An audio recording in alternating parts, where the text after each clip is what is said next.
I'm back in my bag, yo. Conscious. ISO. Diamond. Back in my bag and I gotta brag, I do this shit for real. When we was down and we had nothing, we had to share a meal. We put the shit in overdrive with no steering wheel. Shorty throw that thing back in a pair of heels. Yeah, she be riding on that thing like a Ferris wheel. Yeah, I love them dark skin, brown skin, caramel. You know I had to bring it to the hood like she Karen Civil when she keep on turning head. Cause when she walk that thing jiggle, jiggle. And we going back to back on them like we Huey and we Riley. This that back in my back, flow, we back again so highly. This that back in my back, flow, we back to change the climate. This that back in my back, flow, we bring the force like Tommy. Back in my bag flow. Back in my, yeah, back in my bag, yeah. I'm back in my, yeah, I'm back in my bag, yeah.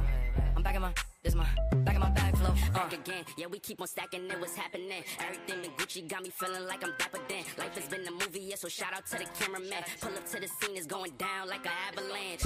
Steady going up like a travel plan. Homer Simpson face, lucky power plant. Yeah, I'm off that dope, like I'm back again to Vizzy at the Millies. Out on Club Hurst, give the word if it's a cinch, Lord forgive me. Still having motion, dog, so why would I slow it? Make it rain on them, bust a band, then you throw it. We was steady having it, even at our lowest. High speed road runner, keep my motor going. Hey, people feel away, but they don't show it. Gotta watch the people that's around you, that you grow it.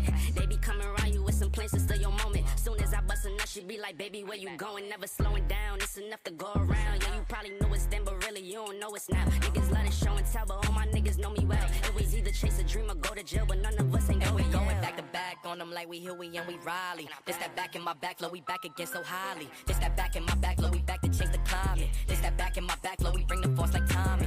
Back in my back, flow. Back in my, yeah, back in my bag, yeah. I'm back in my.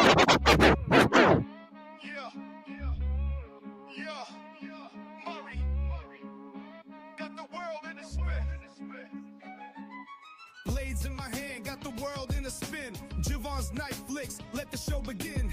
Every move sharp like the edge I hold. Stories untold, sharper than gold. Flick life, twist life, every frame tight. Knives on the screen, cutting through the night. Subscribers piling up like stacks on stacks. Javon's in the zone, ain't no turning back.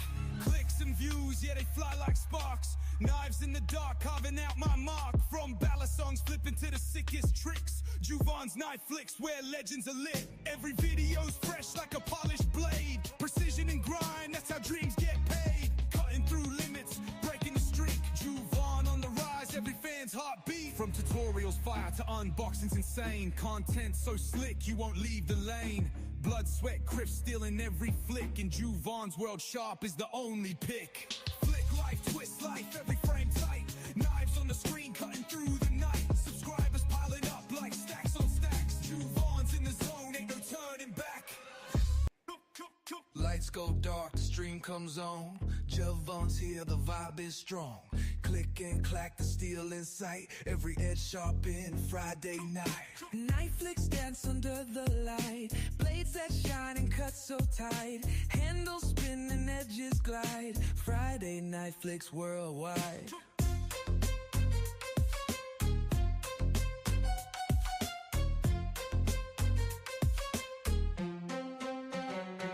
He talks the craft with steady flow.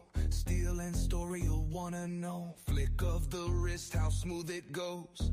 Every frame a master show. Knife flicks dance under the light. Blades that shine and cut so tight. Handles spin and edges glide. Friday night flicks worldwide.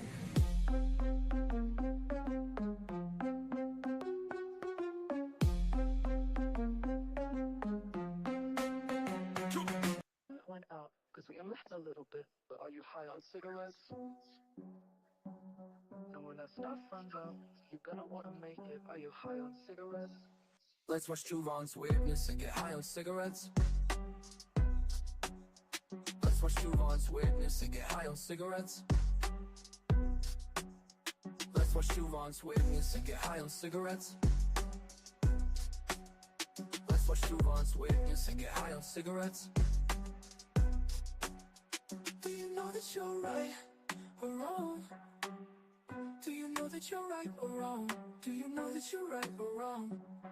Do you know that you're right or wrong? He don't smoke 'em, but he loves it when you do. That's why he's high on cigarettes. And if you should light him up a few. He's getting high on cigarettes.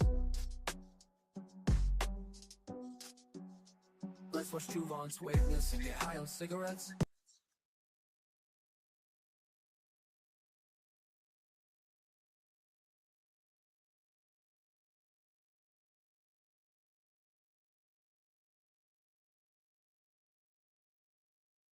As a past Olympic champion, I keep myself in top physical condition. And as a professional race car driver, I keep my car in top condition too.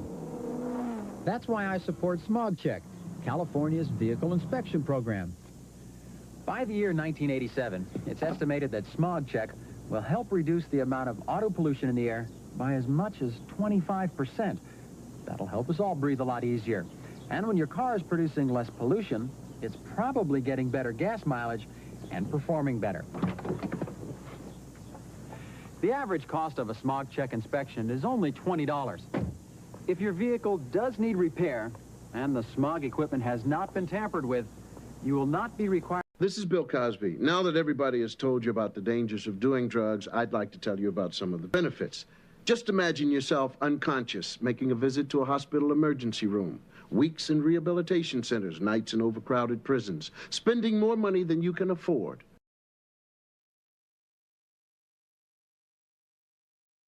Hiring a lawyer, going after you, pudding guy. What's up, everybody? Welcome to Friday Night Flicks. I hope you can hear me. I'm early. If I look a little bit perplexed, it's because I have set my nicotine dispensing device down somewhere within this reach, and it's disappeared. Give me 2 seconds. Y'all talk amongst yourselves. We're still early.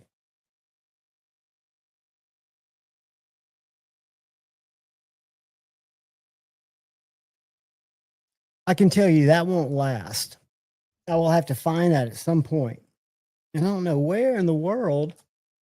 I just had it. I did get up. Grab this.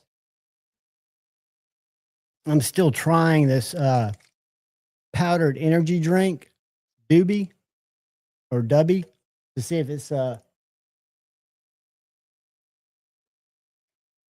viable for me to link. I've only tried one flavor. They've got like 50, so it's not really fair. How is everybody doing? Welcome, welcome, welcome.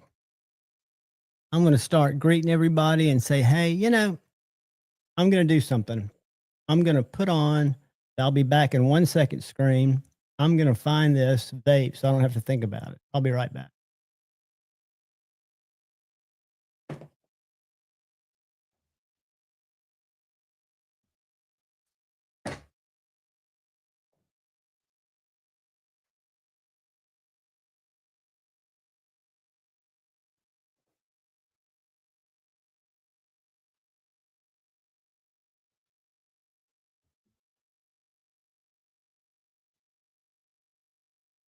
That needed to be done. I left it over there, so I would have never found it. I would have sat here and fidgeted, which I do anyway, but it would have been more extreme fidgeting. How is everybody doing? I want to go back to where I was, which is, I think, starting to say hello to people who got here early, because we're all early. Henry G, channel member's here early. Marco, channel member, is here. What is up, brother? Mr. Ground Fog, the man, the myth, the legend. Richard Hopkins, the man who always contributes all the fixed blades you guys get on giveaways on Sunday or Saturday. He's the guy. Said hey to Marco, said hey to Richard. I threw up a couple of welcomes, let you know I was going to start early. Let's see who else we got. Joe Isabella, what is up, buddy?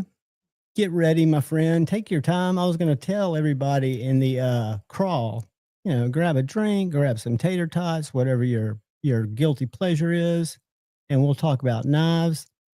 Lord Needham, thank you, buddy. I'm always glad to see that you stopped by. One of the best Instagrams on the planet. Of course, I've got Instagram pulled up because we will run through there tonight. We will have a blast looking at that. We got Mimo. And if any of y'all would like me to look at your Instagram, I don't go critique pictures, create critique style, because I take point and click with my iPhone in automatic. And it just is what it is. Be shady. on the other hand, takes artistic pictures that are well thought out, or he's just got a very creative mind. One or the other. I have what's called creative constipation. Tomorrow's video has not been recorded yet. It is going to be on the Kaiser Skinner.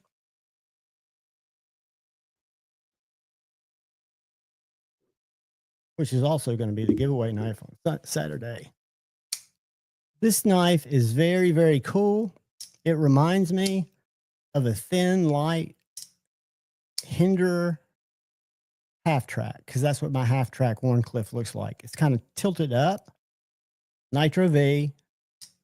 This either comes in micarta, which I probably would have preferred, or PEI, which is lighter, Ultim, and then a little really skeletonized liners.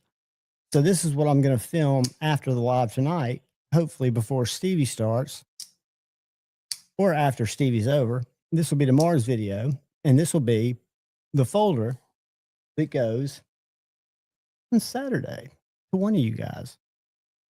It's a nice knife. Just came out. I've got another really cool couple of Kaisers. Two of them are fixed blades. I've got a couple of other folders. They sent several out, late July releases that I can show. And I'm love being able to do that, not having to hold on to them. Paul Mills, my brother, channel member, the man, the myth, a guy who's responsible for a good bit of my collection. He and I've swapped over some knives. Tell you guys, I was met a buddy of mine from high school, best friend. I say from high school, from play school. We've known each other our whole lives. And I love him like a brother. Met him down at the knife store. He had a knife. He had a Kershaw. I forget which model he had, but he had a Kershaw he's had for years. And he was ready to kind of upgrade. I knew I was kind of into knives. And so I met him at Knives and More. And we looked at a lot of different knives. And he ended up settling on a live wire. I've never reviewed a live wire. I've never handled live wire before today. But I can tell you I was very impressed. He ended up with a Tanto with kind of a black wash blade, Magna Cut. They had some drop points too. They've got some Microtechs, guys. I'm going to review some knives over the weekend. I'm talking sick. I'm talking stuff that the fact that I've even got access to look at it, to me, is amazing.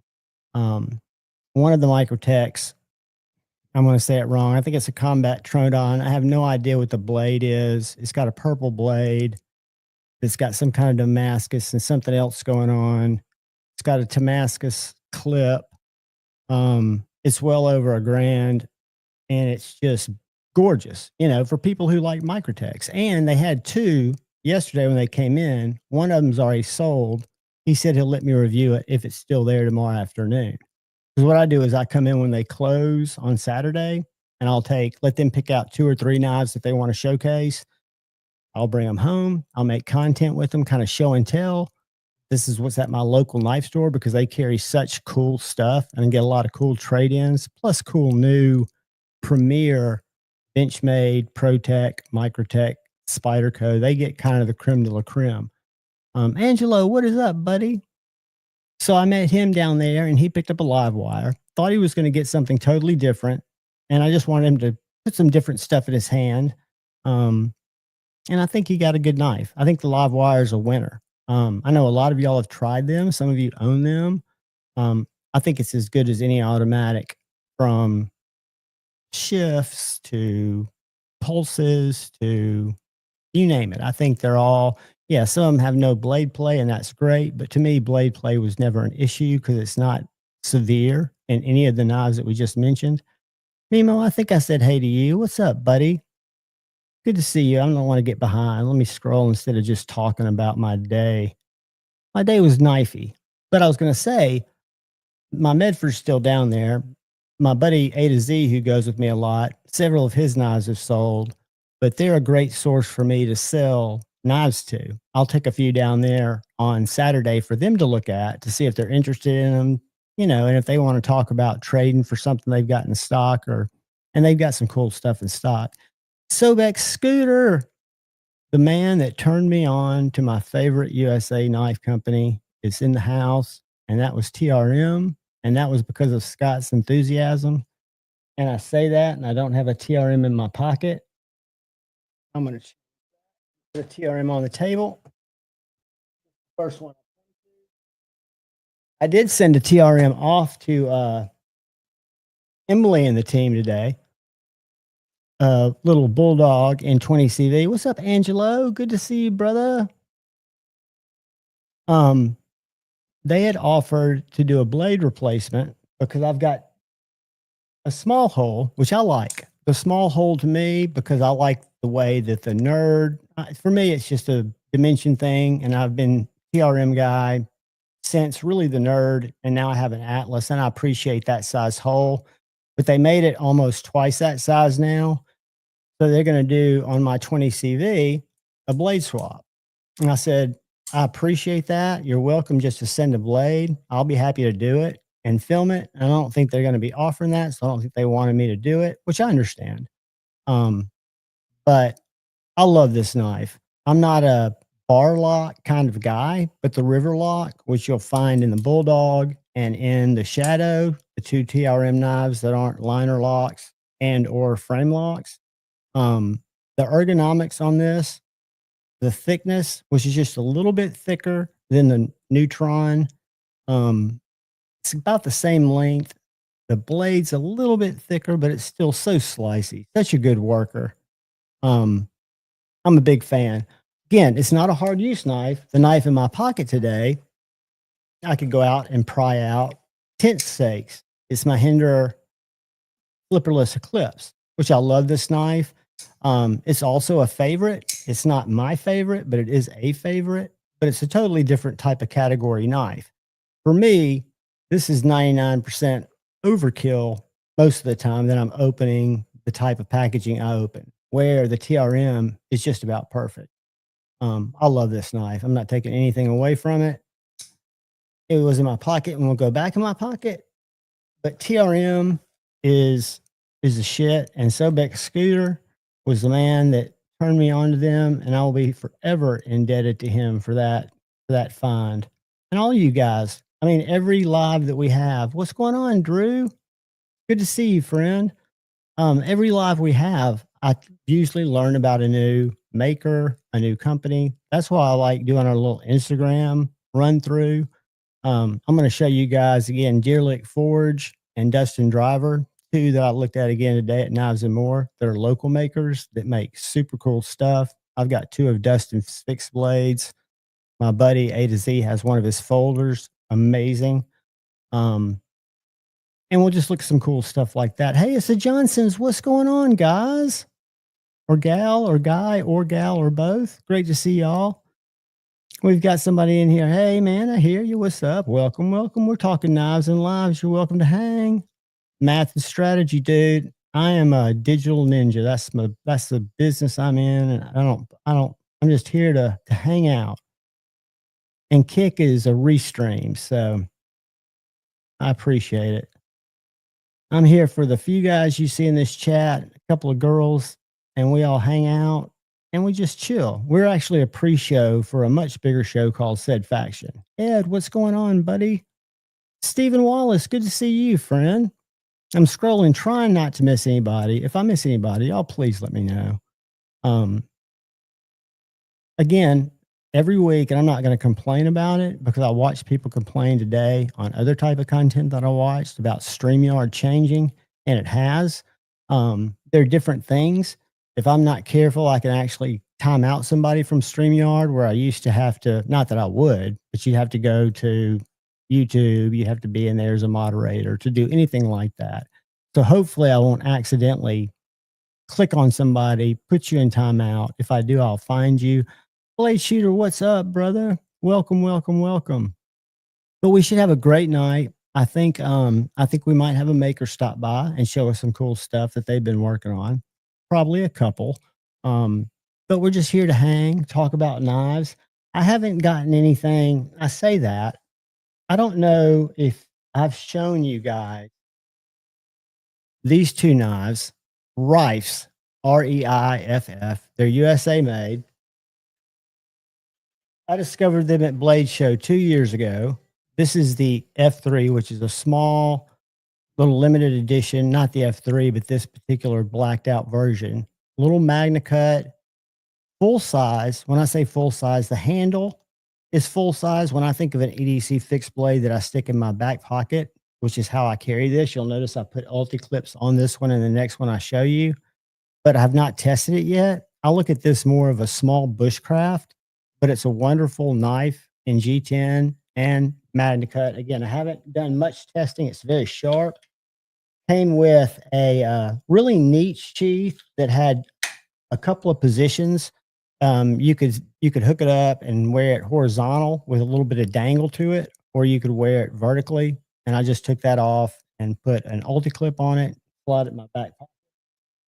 And the one I've really taken a liking to, which is a little bit larger, is it's spelled CICRIADIE. I don't know if it's circadian.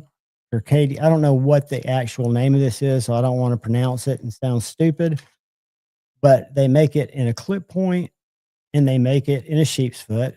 This is the sheep's foot.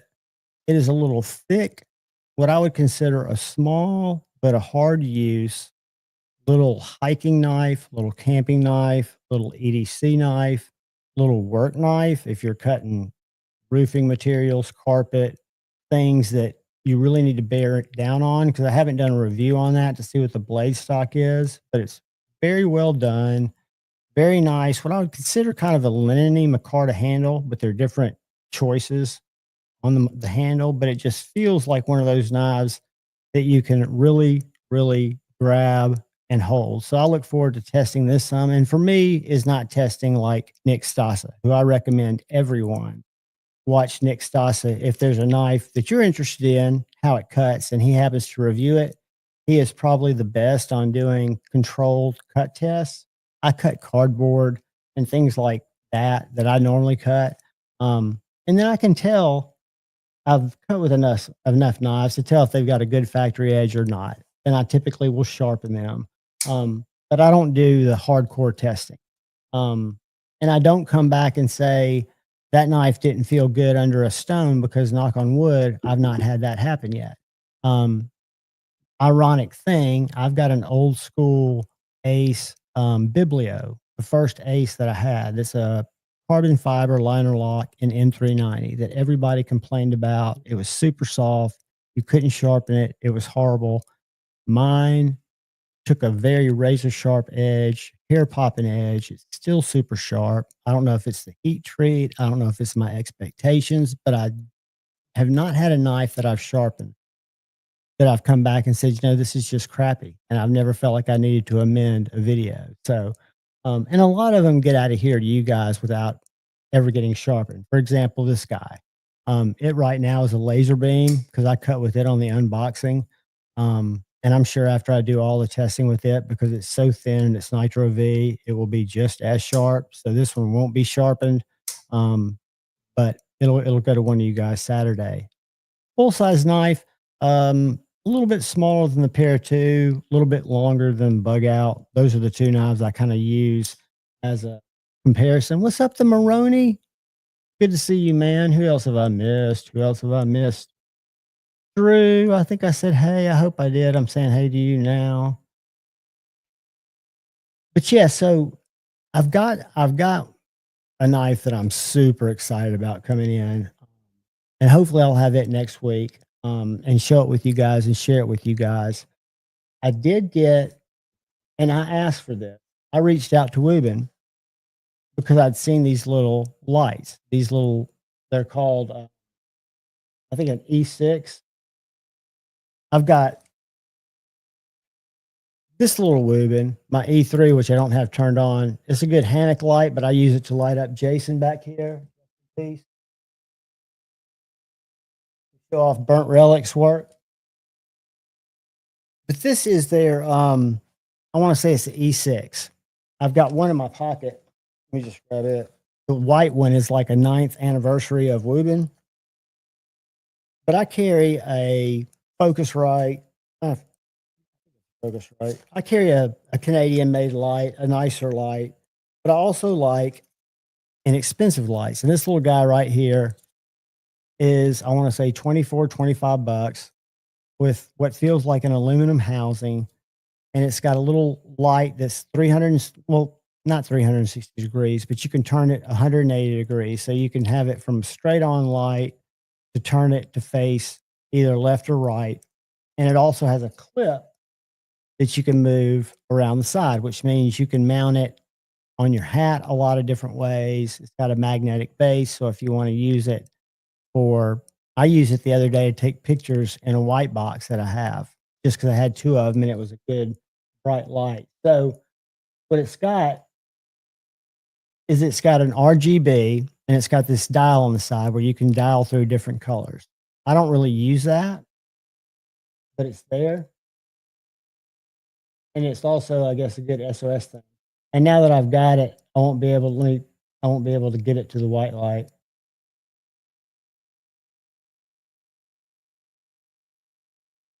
Bear with me, guys. What I was going to show you is how bright this is. I've got it unlock.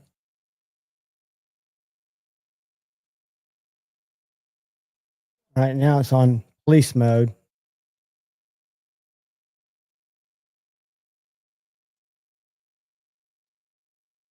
Okay, it's giving me the colored light, but it's not wanting to give me.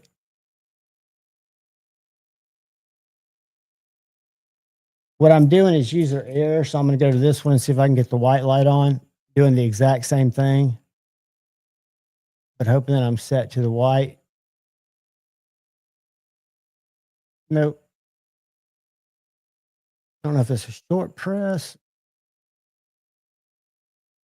I'm not going to give up. All right, I just had it and I turned it off.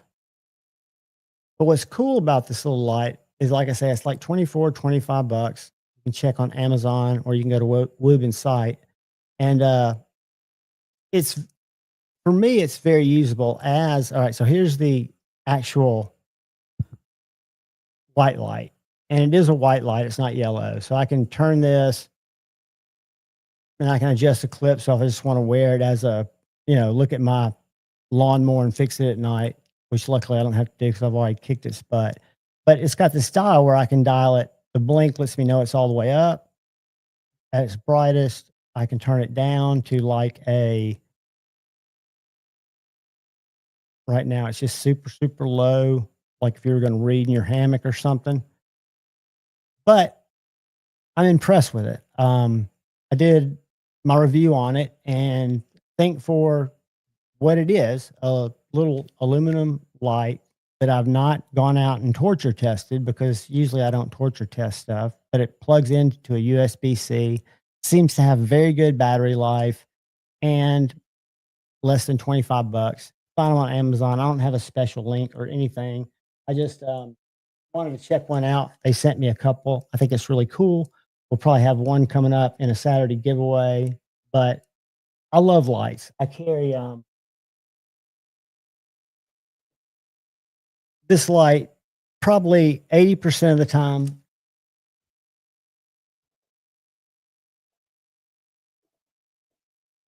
And then I carry my Focus Works 4.7 the other. Both really good lights. I like the cylindrical, but I've got a lot of different flashlights, and I like flashlights. I can remember Lefty saying this in early lives, that he would use his lights. This is back when he was a light junkie, which he probably still is, but that he'd use his lights more than he actually uses his knives. And I find that kind of true in my own. What's up, Fred the Lug? I'm not really into him, but what I was going to say is my mom's got this feral cat that she's had now for probably 4 or 5 months. And she buys it these little Amazon balls that she charges up on her computer, and they've got tails and they run around, and they don't stop until they run out of juice. Or if Cooper catches it and hides it and kills it somewhere. So right now there are 4 missing in her little ranch house that I know are right there in the house. The cat doesn't go outside. So I was going to go over tomorrow with my little light and try to find those, which I'll use it probably most of the battery, because that cat, they'll all 3 be together. And I think the cat stashes them. I don't think they all die at the same place. I think the cat catches them, either waits till they die and kills them, and then drags them off and hides them somewhere. So that's the plan for tomorrow. But flashlights I don't buy. I went through about a 3-month stage where, and I only bought 2 lights, 2 nice lights, and they were both the same maker. And I want to say they're Focus Works.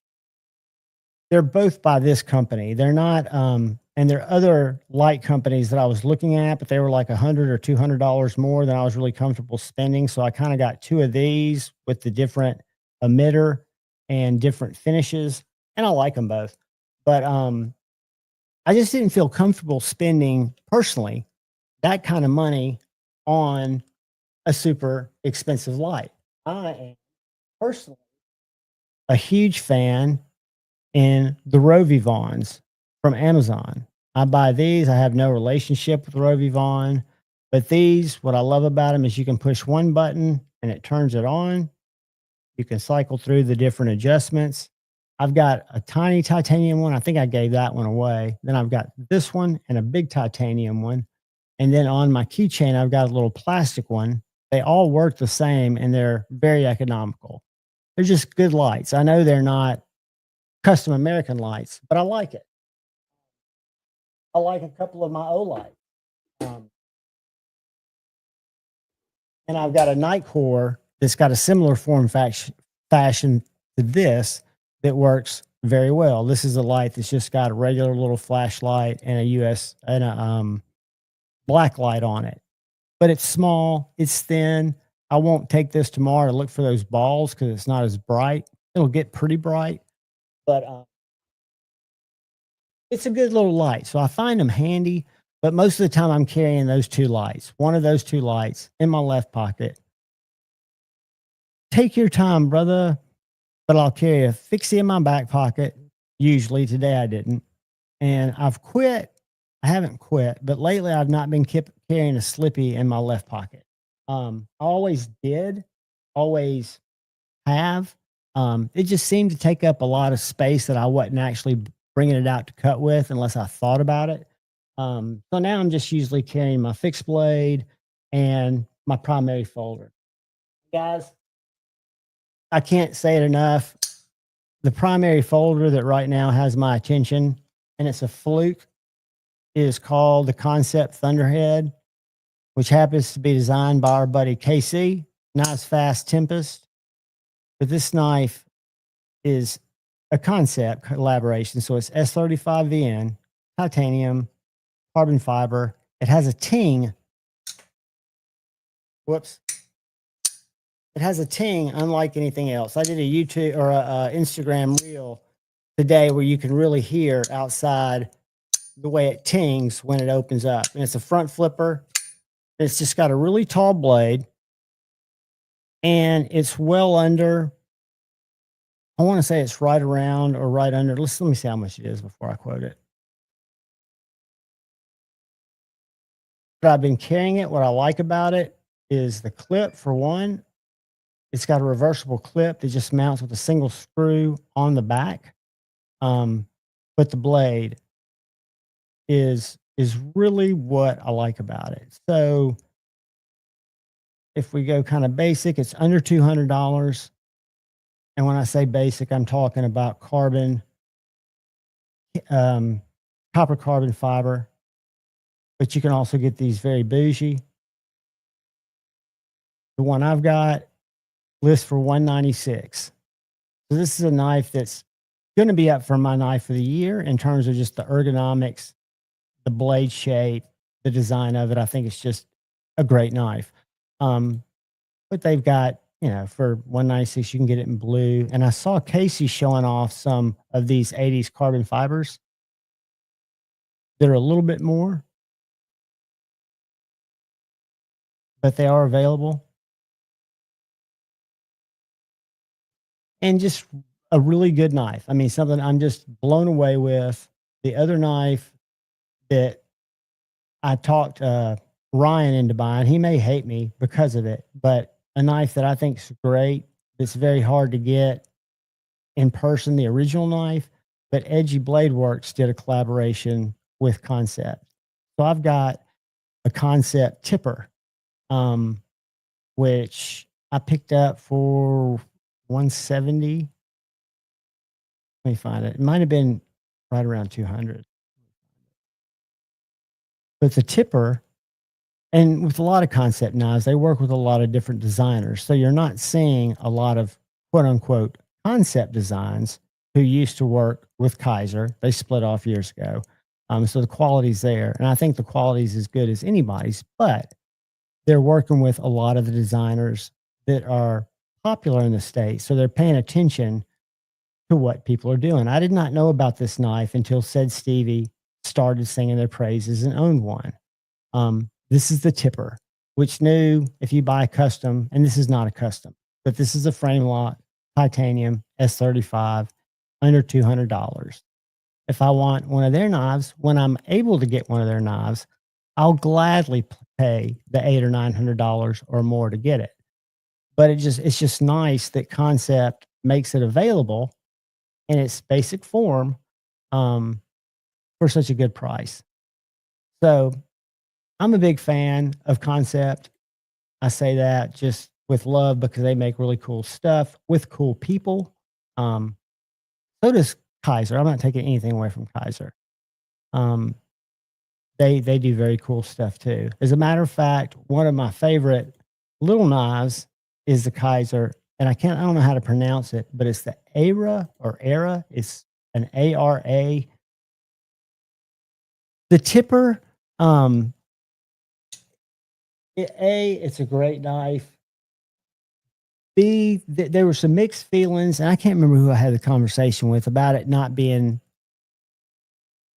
it's not the real thing, but I don't think you buy it thinking that you're going to replace a custom sale that they're now not going to get because they have a licensing deal with Concept. I think what Edgy Blade Works is able to do is spread their brand to a much larger audience, some of which you're going to be able to afford an Edgy Blade Works custom that wouldn't normally. It happens with a lot of people. It'll happen with me down the road. I just think it's a good thing. I don't think I would be satisfied after handling both their custom and how good this Concept is of not just because I'm that kind of addict. I go that way. When I touch something or experience something that I really, really like, it's hard for me to go back and say, no, I'm just going to stick with what I've got. I do that a lot. Tippy's going to go a little bit nuts, but that's okay. But Kaiser blew me away with the 2 fixed blades they sent me. I just want to show them real quick because I've never seen anything like them. One of them's called the Polaris, which is a bushcraft knife, which is the least type of fixed blade that I know about. I do know this one has a little like deviation there where you can put a bow in it and start a fire if you're a real man, which I'm not. But this is a chisel grind, an AEBL steel. Chisel Scandi, I think is what it's called. Full micarta handle. And they talk about why they do this. If you don't like this, which looks like a beaver chewed it out, they sell the same knife with a straight chisel grind. But it's a chisel grind knife because they say with this little diamond sharpener that runs on the front of this sheath, you can keep this knife sharp in the field. I've not put it through a lot of testing. I plan on it because I want to see if I can roll the edge. But I thought it was very unique. Not something that I'd carry every day, something that I'd take on a camp out, something that I'll like to try to beat the heck out of. I think it's a neat departure. And it's an Azo design, which surprises me because I don't know the different Kaiser designers, but I've seen their work. And Azo usually does stuff that's unlike this from what I remember. The other knife is really cool. It's a Jonathan Styles. And it's this little thin guy right here. He also did the collaboration with We, if you guys remember, where they did that little 2.5-inch dagger that you wore around your neck. I don't want to stab Tippy. But this is a double-edged, sharpened on both sides, thin AEBL dagger for under $70. That to me is just a dynamite little knife. I put a deep concealment carry clip on it. What I love about it is The sheath that they offer on this knife has the channels in it, which I kind of compare these to T-Kill because that's where I first saw them. And what I love about these channels on this would be called a pancake knife because it's on both sides. They took two pieces and smashed them together, but you've got a lot of different mounting options. So one of the things about deep concealment carry clips, which are my favorite clips, they're very limited in their screw pattern. They don't have a lot of wiggle room, unlike a ulti-clip, which got a lot of slides. So you can find your area, find your bolts, and get your ulti-clip pretty well settled down. But the ulti-clip to me is heavier and clunkier. But when you've got a sheath, whether it's a taco or a pancake like this, it's got these channels cut into it. You can always drop one screw through a hole and drop the other screw through the channel, and it just works really well. This is a great knife. It's called the Hidden, let's Google it. It's called the Hidden Agenda or Hidden, not Hidden, I mean, I think it's Hidden Agenda. Kaiser.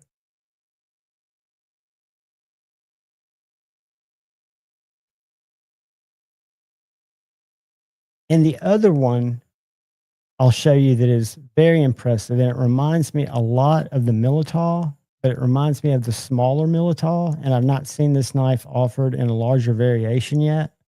Now, it's bigger than a mini bug out, but it's still, go to new.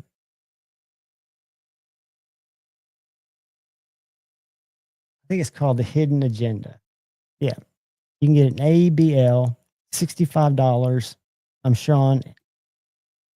You get it at the Kaiser Amazon store and get it in a couple of days, or you can order it through Kaiser's site. But it's a really cool knife. Does it have a lot of uses? They show it doing stuff, which it would do, you know, cut rope two ways if you want it to. But we all know it's got really one purpose. It's kind of a dagger. Done very well. I was stoked about it when it came in. And then the folders that they sent, I've shown you guys the one. The other one is is it a Paul Munko design? I could be wrong. Let's pull it up. The other, because they have Vanguard series knives, which is what I collected when I first started collecting. When I was collecting Civivis and Kaisers, most of the Kaisers I was collecting were the Vanguard, which was their lower tiered line, so to speak. And this Matora, and this is the one I've got right here. This Matora Nitro V, that's not the one I've got because this has got a different handle. Mine's got a rich light handle. Mine's less expensive.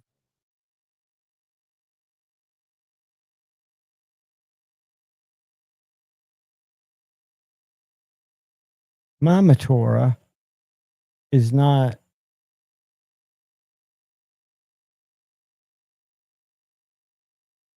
aluminum. It's this one right here. Rich light. So it's $69. The rich light handle is beautiful to me. It looks like stabilized wood. It's got kind of a nest monkey, in my opinion, blade, which is very effective in the way that it cuts.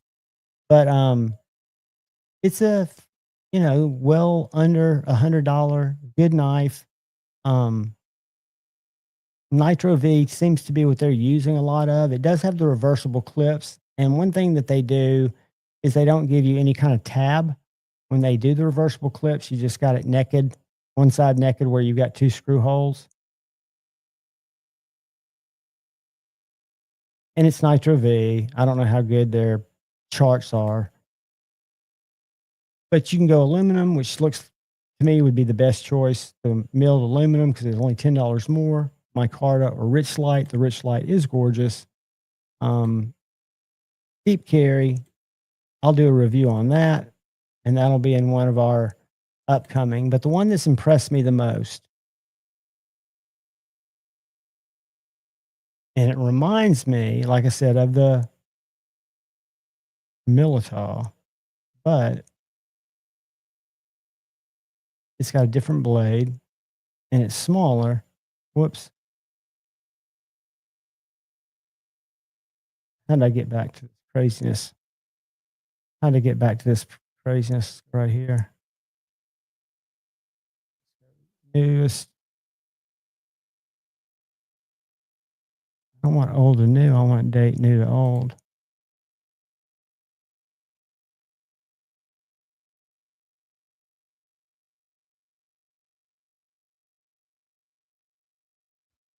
Wait a minute.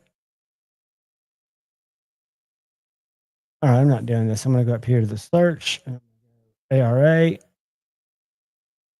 This knife, you can either get it in S45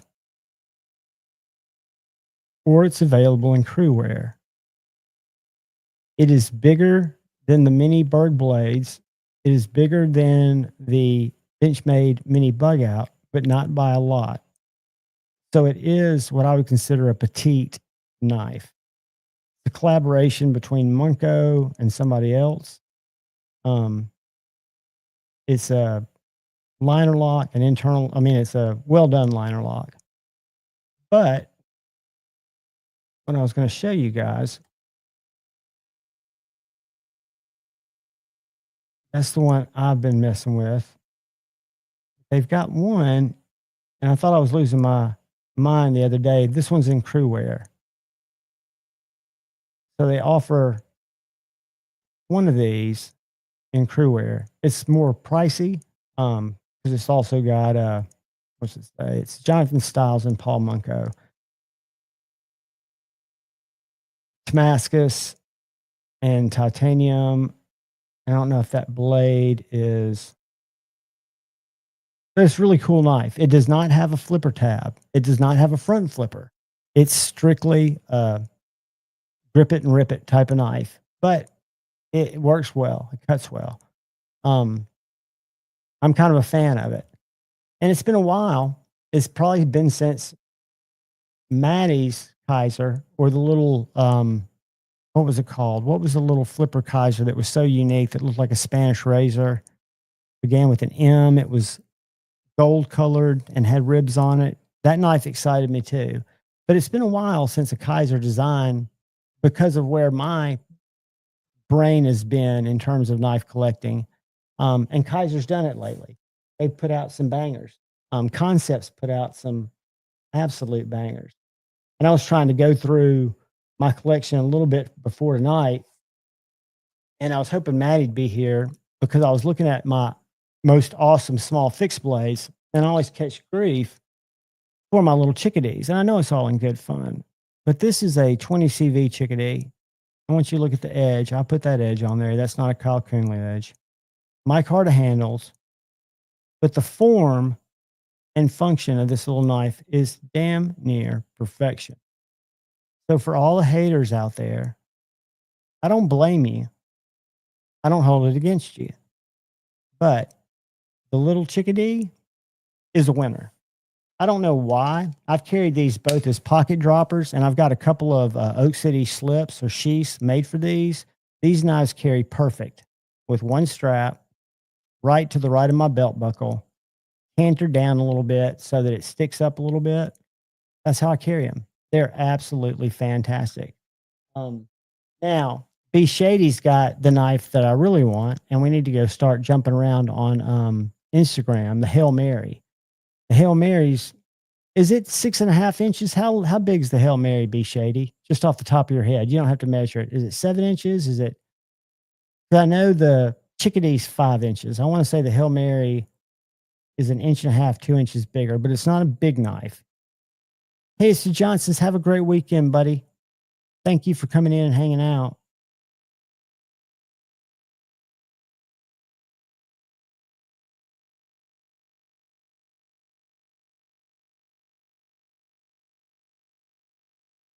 That means you're working too hard, or it means you're enjoying your time off. Either way, it's the reality. Enjoy your time off. And take it from somebody who's old. Don't ever leave days on the table. Don't ever feel guilty about taking your time because corporations don't have the same level of loyalty than loyal employees do. And I made sure when I was working my exit strategy that I burned every one of my sick days because I'd accrued them. I mean, I lost so many because I didn't need that much time off every year. I was a workaholic. But if you've got a way to take days to be with your family or to be by yourself or to do that. Do that whenever you can. That's my 2 cents. Had I that route to do over again, I would have always taken my time and always left time on the books. I always felt like that was somehow increasing my my value, which I was underpricing my value right there. And B,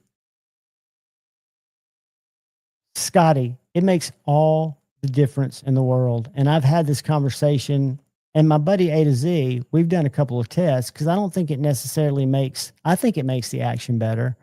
But what it does without a doubt is if you go from a standard, say this is an 11 bearing null before I put skiffs in it. When I put the skiffs in it, Neil McKenzie, are you? I am. I'm not a youngster, dude. Maybe you put hard miles, but when I put the skiffs in this one, it added about 3 to 4 ceramic balls around the same diameter. So I'm not a physicist. I'm an English major. But it didn't take me much to realize that extra ceramic in those bearings was giving me more coverage on each side. Where I really got impressed because the way that Scott and Steve make knives and the reason they started making bearings in the first place, they make them to the highest tolerances. And when they did their first run of thick bearings or thick washers, I can't reach my Civivi baby banter, but I've got my baby banter running on skiff thick washers, which are like $9 a set. This is my McNeese Mac 2, one of my favorite USA made knives. Very simple, works very well for me. And I've been running it on thick washers, not on bearings, forever. And it's smooth. It's still got the same type of kick. It's got not as drop shut. I'm horizontal, keep in mind. It's not quite as drop shut as it was on bearings, but it's a controlled drop. And I appreciate that. So if you're playing the skiff bearing games, they're awesome. And I think they're well worth the $12, $13, depending on what knife you're putting them on. But don't be scared off by right beside them in the compatibility chart. They've got these thick washers. And for the right knife, and I would say the right knife would be something like a McNeese. The Devo Buzz, although it felt good, it did not feel as good as the other knives I put it in. The other knives I put it in was the VV Baby Banter. Where did I take the Buzz bearings and where did I end up, or the washers and end up putting them? But they feel good, depending on what you got. Don't be afraid to try out the washers with some good grease because they are a good feeling. What's up, Kyle? How we doing, buddy?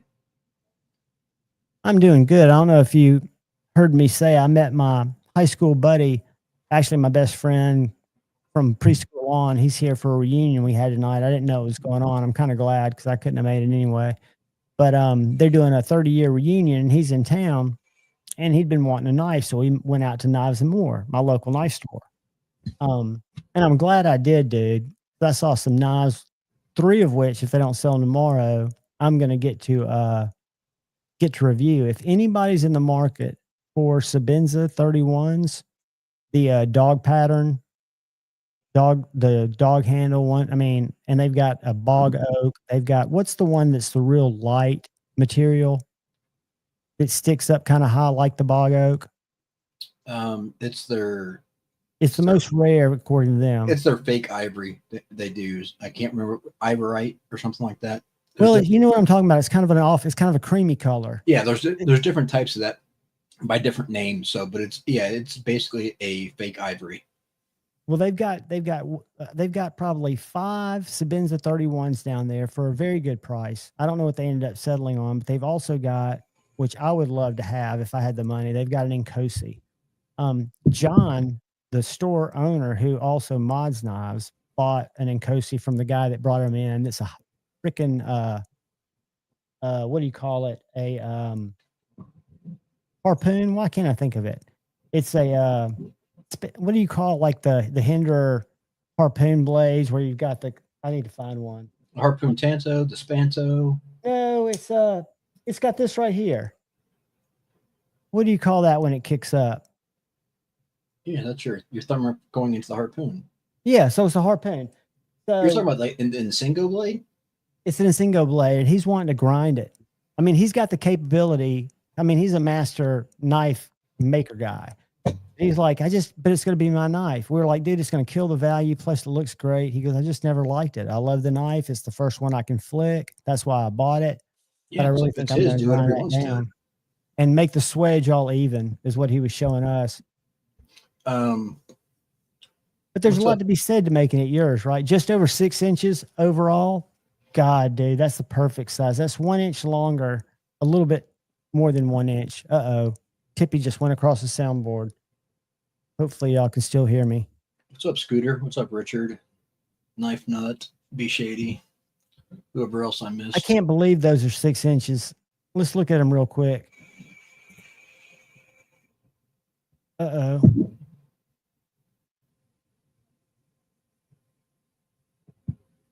I wonder if I'll get copyright struck. I sent this to my mom earlier. I can't get enough of this, guys. I know it drives y'all crazy, but then we'll go to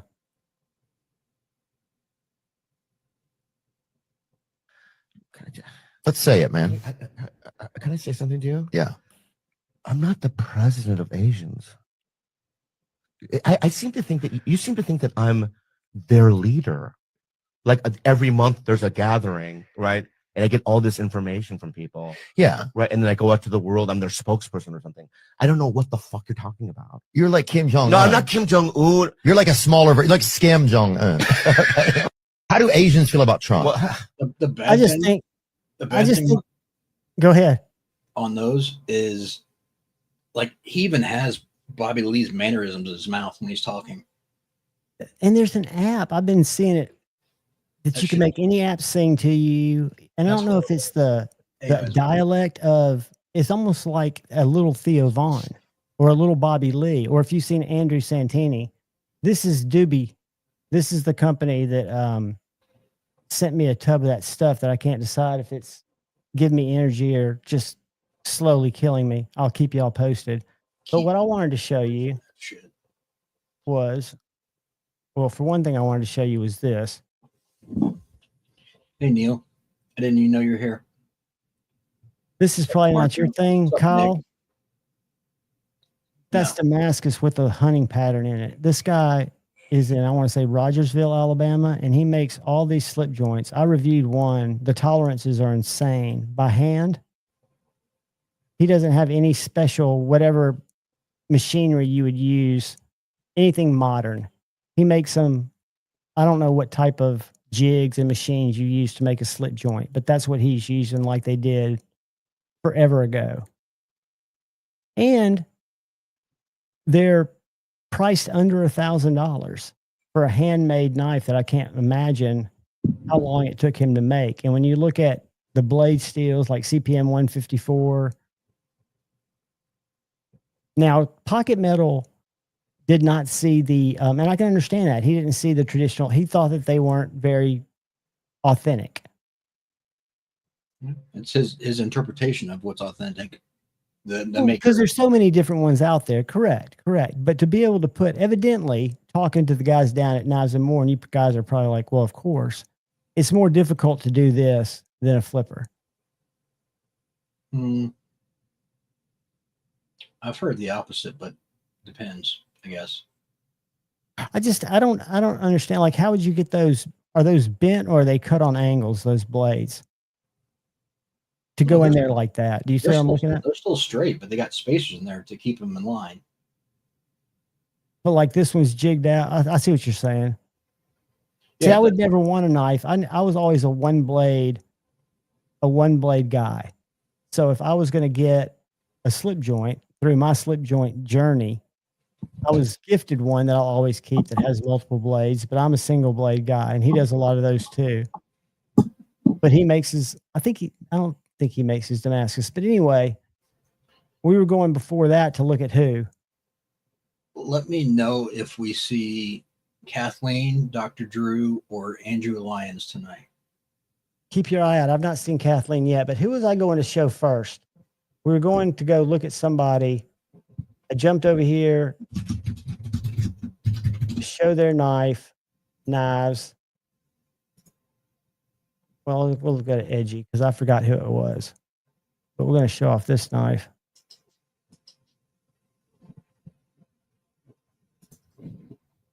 I'm hoping to have a knife like that very soon. That is the Fret, guys. That is a little knife that we'll be taking orders for. 64 HRC. It is not a nail puller. It is not a prior. You could skin a buck with it. You could probably cut a trot line. And it looks like that right there in person. Hold on, let me go back to you. Now I haven't cleaned it up or anything yet, but that's what it looks like in person. Dude, I think he freaking killed it. You saw it before, right? Yeah. Don't you think it's night and day? Yeah. I like the thumb ramp a lot. It makes it so much more comfortable. Don't you like the thinner scales too? He told me I needed to be more harsh with them, which I have a hard time doing because the first set of scales were very, very thick. And the way I look at it is my carry's different because I'm a back pocket carry guy. So thick scales feel great in the hand. They don't always feel great in the pocket. It's not very big, but it's comfortable still. Oh, I love it, dude. I can't wait to cut with it. That's why. So I know who we were going to look at. We were going to look at the Thunderbird. Not the Thunderbird. We were going to look at the Jacob Creates Hail Marys that are only 6 inches long. You've seen those, right? Yeah. You're not a big fan in Jacob, are you? Have y'all? They're okay. They're not my thing, but. Have you ever seen his little shop where he makes this stuff? Yeah, he used to be out of his garage. Yeah, it's still out of his garage. But this right here is a Hail Mary, which to me looks like larger than a 6-inch knife right there. And he does it in every conceivable. I think he does it in 4 or 5 different blade shapes. Let me look at that one.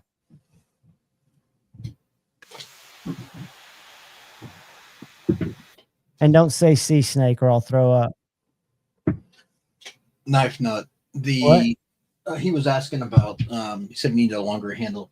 It's just like 3 3/4 is the handle, but you have that finger choil up there. I'm measuring from there, so you can still get almost 4. Yeah, I mean I got large hands and I can get 4 fingers on there because you can get this finger all the way up in that choil. If you were down here, it'd be 3.5 fingers, but it's a. Let me measure from the choil back. I want to say I would throw out I would be wrong though, because I could definitely throw out what I think it is. It's just shy of 4 from the choil. Right, which is for me a full grip. Now, I don't know. I know Shane's a custom knife maker. I don't know how that's going to go. That's going to be. There are more blade shapes than that. But don't you think that's sexy, dude? Yeah, it's a good looking knife. And I don't think he's using CNC stuff. I think he's using a drill press, a jigsaw. Who came in? I bet Shane. It is Shane. What's up, buddy? What's going on, guys? I'm trying to get down to Jacob's shop because I couldn't remember what 4 tools he had in there. I don't think he has CNC stuff. I know he gets his stuff water jetted, so he's getting it cut. But I think he's got a jigsaw, a drill press, a oven, and a grinder. I think that's the only things in his little garage. But I didn't know this knife was 6 inches long. We were just looking at the fret. Brother Kyle's got it up there. Dude, I'm so excited about that knife. Yeah, me too. The fact that Stasa thought it was a win. Hey, Crispy. More, buddy. Crispy, how are you doing, my friend? I've been thinking about you, buddy. What's up, Crispy? What's up, YouTube? YouTube music portal, what is happening? What you got? Guys, I'll be right back. I saw some ass crack. I ain't seen the $5 come in that I need to send Shane. I'm kidding.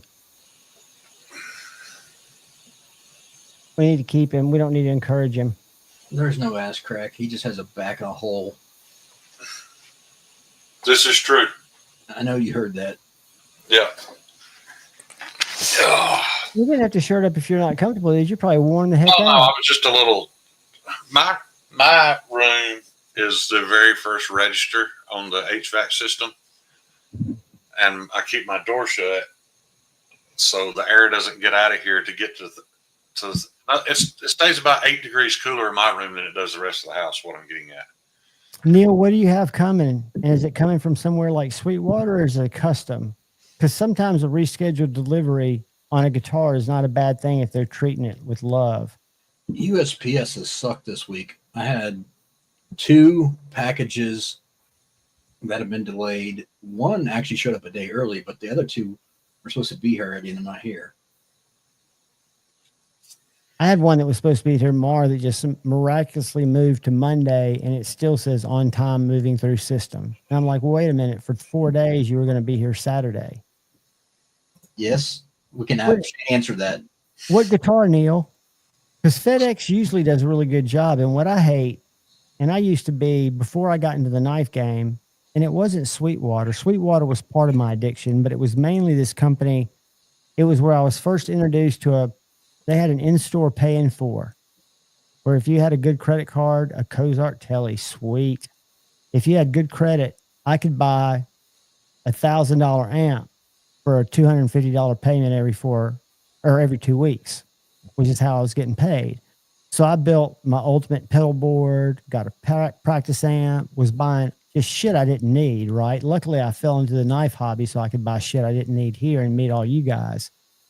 But I, knock on wood, never ordered a guitar. I've bought all my guitars locally because I wanted to play them. But I've never had a piece of guitar equipment damaged. Granted, you could blow out an amp, but it'd be hard the way they're packaged. And I've had several amps shipped to me. And I know Scotch and Things has had a handful of guitars and a handful of custom amps shipped to him, and they've all come great. It's all how you pack it. Yeah. I'd say I love the sound of a tube amp, but it's scary when you try to get one shipped because of the electronics and worrying about if you have the right tubes and do you need to roll them, and then tubes are expensive. And then, oh my God, dude, moving in and out of a gig is a nightmare. Yeah. Do you know how much they weigh? I have a Blues Deluxe, a 19. I was talking about like for audio, not for, or not for music band. But I'm talking about for like an audio file. Yeah. Well, I'm talking about the same, an AX12 tube times 2 and then a power tube weigh. I think that amp weighed more than I did. I would take it in and out. The tubes would get loose. I'd have to get them replaced. I'd have to get them shielded. They sound great, and it's a great pedal platform. I was using ones that were EL34s and KT88s. The AX7s were for like the input lines. Right. And then what's the big power, not the rectifier tube, because that came later. What was that Fender and Gibson used? I don't know what they were using. I just know for audio side, there was a lot of them were like the fancy ones were like the 300Bs. That was like kind of like the real bulbous looking tube. It was a single one typically, or you would run like KT88s, EL34s, stuff along those lines. Neil, I hope it comes, and I know it's going to come fine, and hopefully is it going to be delivered Monday now? It'll play just as great Monday, and you'll be just as happy to have it, and it'll give you something to look forward to as the weekend binds to a close. I'm on Reverb right now looking for that guitar. Shane. Yeah. What are your favorite tubes? Tide? Tide, yeah. I've not tied my tubes, but I'm convinced. I was talking to my buddy about this, who's about 8 months older than me, because I was young for our class. They're having their 30-year reunion tonight, or having drinks for it. I think I'm very low testosterone right now. I don't think I need my tube. I don't know if I could procreate if I was blowing. I mean, I don't know. Maybe I could. We don't need that. Says tomorrow, Neil, that would be great. Well, it's a beautiful guitar. So hopefully you're okay, Javon. Well, I think I'm fine. I just remember when I was, and this is going to sound crazy, but when I was in that relationship with my famous person who was the best thing for me after my divorce, and I was taking my Indian, make yourself feel 16 pills, I felt 16. And I think it was a combination of all of it, you know. I mean, it was enlightening. Yeah, but someone at your size, if you have like 3, isn't that normal? 3 hours? No. Like 3 cells of testosterone.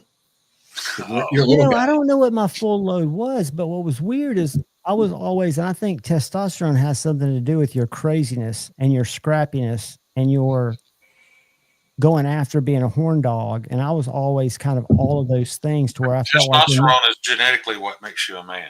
I think in my small body, Remove testosterone from the male's chemistry. He's a female. He's a chick. but don't you lose it over age, kind of like bone density too, Shane? I mean, that's why Joe Rogan and all them take different replacement therapies. Yeah. I mean, and there's an ad on the radio here in Huntsville where you can go in for a physical. I'm sure it's expensive. Let me tell you what's crazy, John. And this is what's happening to me. I'd be willing to bet Crispy lots of us fall in this category. You're looking on through life, everything's going fine. And all of a sudden, your body stops producing testosterone the way it used to, and then immediately, your body starts going through muscle atrophy. Your muscles start to deteriorate.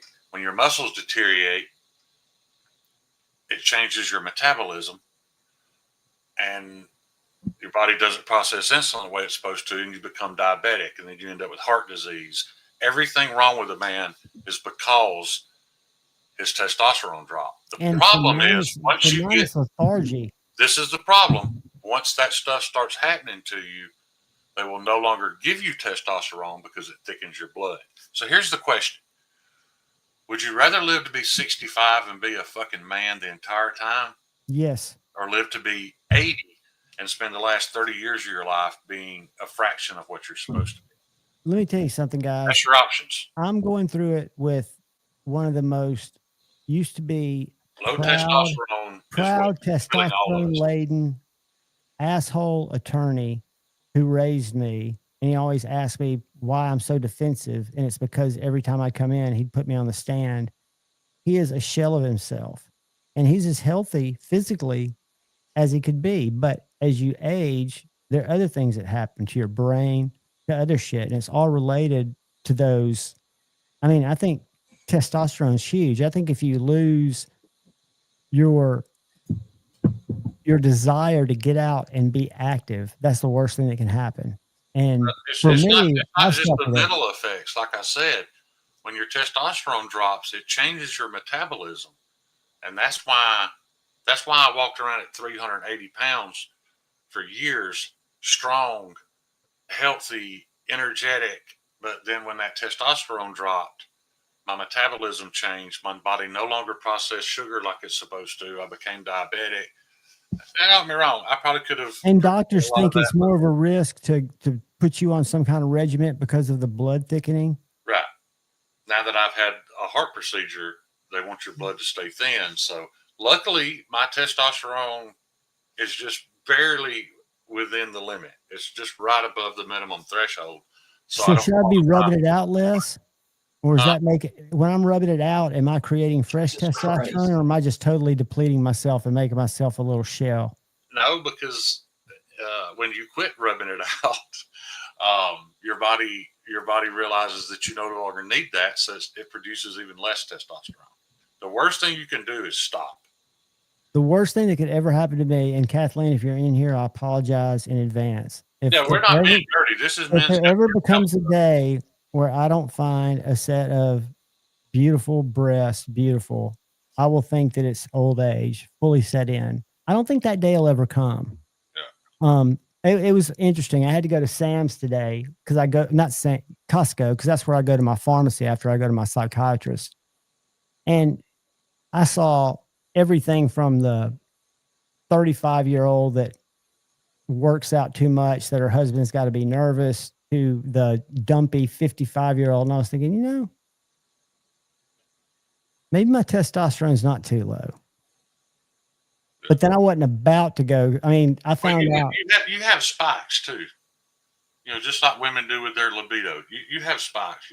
But I've had very few spikes, dude. I've talked to several doctors about it, and they won't talk about it publicly. They won't advertise it. But well, there's a company that's advertising in Huntsville specifically for the men's clinic. The worst thing that can happen to you is for your testosterone to drop, because you're in every other aspect of your health deteriorates because of it. Yeah. Ryan, when I was younger, maybe, but I have noticed that my desire to walk the dog has diminished some. But again, I think I was, and I'm not going to say PTSD, but I got out of a relationship that I was very much into. I felt younger. And keep in mind, guys, as weird as this sounds, that was the first relationship I had been in starting at about 48 years old, sober. But John, that's the first person I kissed sober. You got into that relationship and you had that desire. Your mind registered that desire, started producing more testosterone so that you could chase that desire. True. There's a lot of, you're probably right. And then unfortunately, she had the crazies. I'd like to segue real quick. Say what? So I would like to segue real quick. I just want to say hello to El Cap and Ryan and Brown Sugar. Sorry you had to hear this. Ryan, Brown Sugar, I'm sorry too. Sometimes I get inappropriate. I'm trying to sugarcoat it.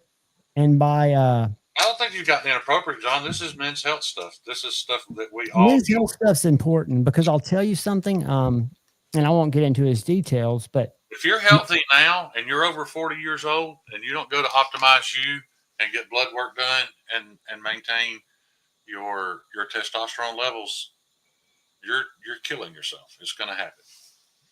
Unless you're just one of those guys that's lucky enough that theirs just stays good till the day they die. But most people, it don't. And Ryan, that's even better. That's even better, because I do believe that there is a huge benefit that the heart, the spirit, your organs get from closeness, compassion, love, and that a relationship that works. Now, it's no different than people that have it as a toxic relationship. Brian, but I like a little bit of toxicity. Dude, my therapist told me after I thought the person I was with had one thing, he said, no, he brought his blue book. He said, this is going to scare you more. And he asked me a bunch of questions. I said, those are exact things that happen. He goes, and it's just amazing, isn't it? And I was like, not those parts. He goes, oh, I know. He goes, but what you got to realize is they live in a world of extremes. He goes, he was a guy that he was 25 years older than me, but I'd known him through our racket club before I was ever one of his patients. I probably should have never gone to him, but he was a marriage counselor before he was my therapist. But he was like, dude, and he wasn't naming names, but there were people that he had relationships with, which he said there's nothing that will ever compare to it, but they were so toxic there was no way to make them a long-term relationship.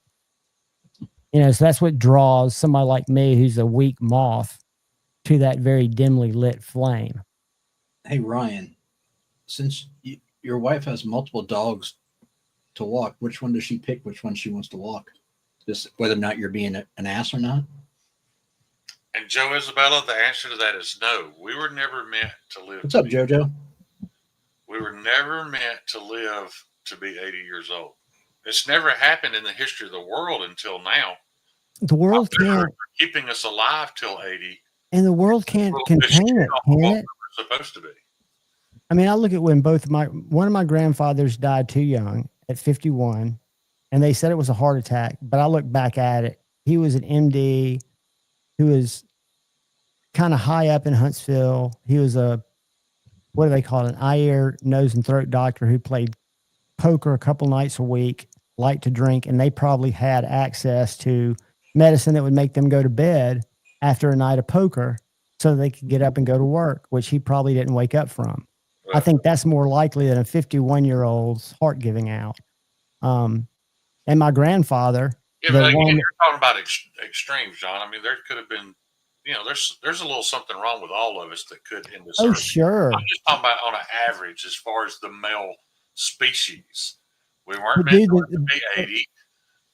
But the numbers are staggering now, Shane. The aging population there's a whole industry that's cropped up that I've come to learn about that if we had no soul, we could be into, where you just robocall old people. You robocall till you get somebody that's living alone, and there are people that try to take advantage of them. We've had to change Call me 10 times a day to see, but they're fishing. They're fishing for the right person. You always took us as that beep and then that recorded hello, and then you can hear all the little Indian voices in the background. In the other cubes. Yeah, well, my dad, they call my dad. We've had to change his cell phone like 3 times. His home phone, we finally just turned it off because there's so much of the population as a group, I guess, baby boomers. Go in his cell phone and make it where the spam risk calls don't even show up. We've had all that done. Okay. We've had all that done at the carrier level. But people, I mean, dude, they're so, I mean, he's so far gone. Luckily, we get the same mail. So I'll get a call from him on a Saturday. He's like, "You're not going to believe this." I was like, "Let me guess, you want another car?" He's like, "I got it right here." He goes, "I scratched it off and I think we've got a car." I said, "Dad, I just got the same thing. I scratched mine off. Is your number?" And I'll read it off. He'll go, "Yeah." I said, "They're not going to give us a car, Dad." And I have to have that conversation with him every other week. So my point is, we should all go out between 65 and 75 with beat up bodies that we've worked our whole lives with. And it should be that way. And that's probably age. I mean, if you look back, 50 years, 35 at some point was the getting old. Yeah. Y'all make fun all y'all want, but this is not a theory I came up with on my own. This is a theory that I've discussed with several doctors, and they all agree with me. They're just not allowed to talk about it publicly because testosterone's cheap and diabetes and heart medicine is not. Well, tell me this, Shane, because I know a lot of influencers, and I use that term lightly. John, you've been on opiates, right? That's no secret. I was eating a Hinder every other day. You know how much more beautiful and fun and how much better everything is when you trees are greener, the birds chirp higher, everything's better. Right. Testosterone's the same way. Like you literally wake up, you feel 16 again, not just sexual. But it doesn't have the drawback. Does it have a tolerance? Like if you get your testosterone back to a normal level, you're supposed to be producing it. But the food and stuff that they're giving us nowadays and the medicine they're giving us is defeating it. Well, my question is, a lot of these guys, like your Paul brothers, are going and getting it legitimately, but I'm sure there are a lot of people, there's a huge market for it. Oh, it's is it injectable? Is it oral? Do they do it all kinds of ways now? There's a gel you can rub on your shoulder. Nothing works like the injection does, though. And here's the problem.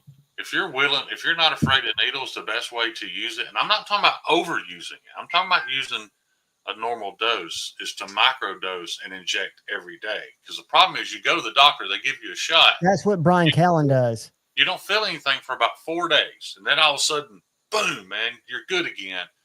About 4 or 5 days later, you start tailing off. How do you know about that? Because Brian Callen was talking about it last week. And that's why, because Brendan, who's an idiot, was saying, no, that's not the way you do it. And Brian's like, yes, because you don't have the rises and lows. You know, it's just a constant. Yeah, but he's a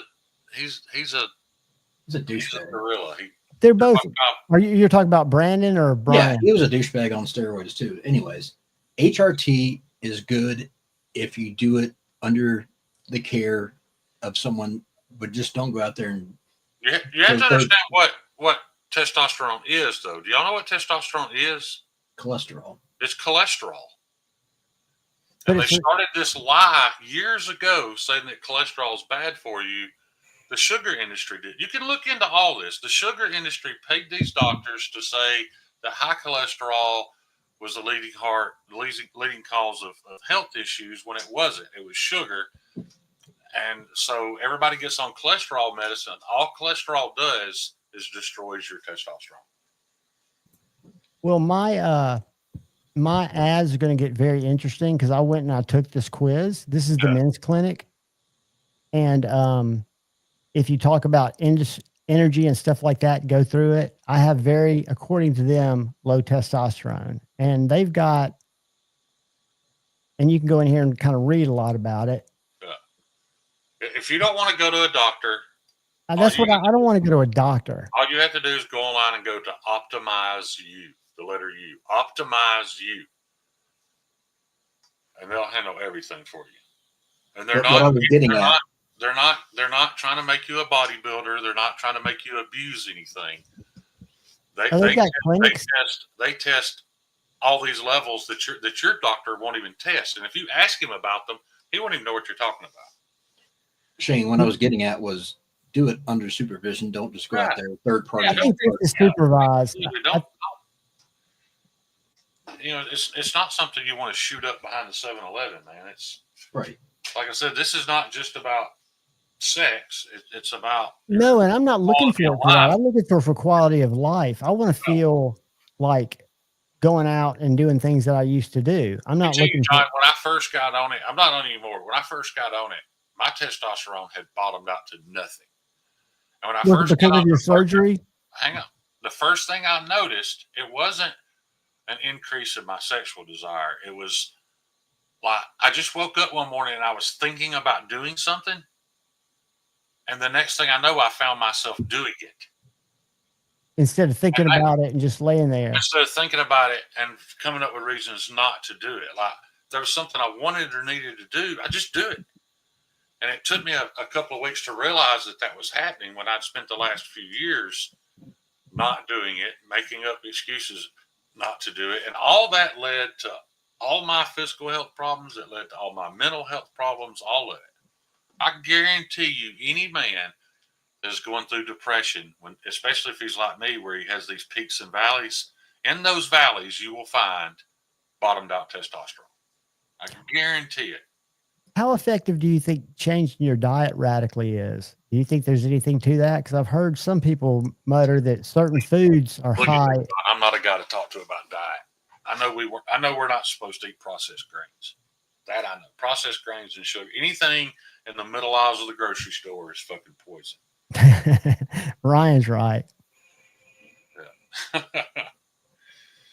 See, I mean, I can understand that. And Terry, you may have perfectly good. You may be one of the lucky guys that walks around with a natural elevated, with a normal level, yeah, like I did for 40 years. And I think a lot of that.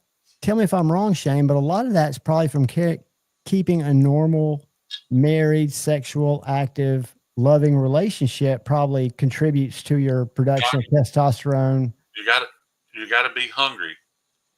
In your mind has to register that you're hungry before your gallbladder starts producing the acids that it's going to take to digest the food you're going to eat in a little bit. You have to have desire for your body to produce the testosterone that you need to chase that desire. It's just like every other aspect of your body. Well, it's also the same mentality of once in motion, you stay in motion. And once you slow down, everything slows down. Right. Like, you're probably going to be that old guy in the nursing home that the chicks are lined up at your door to bang you at night because they ain't had well, don't get super excited now, because I would almost say my peak, and I was like Kyle said, if you don't use it, you lose it.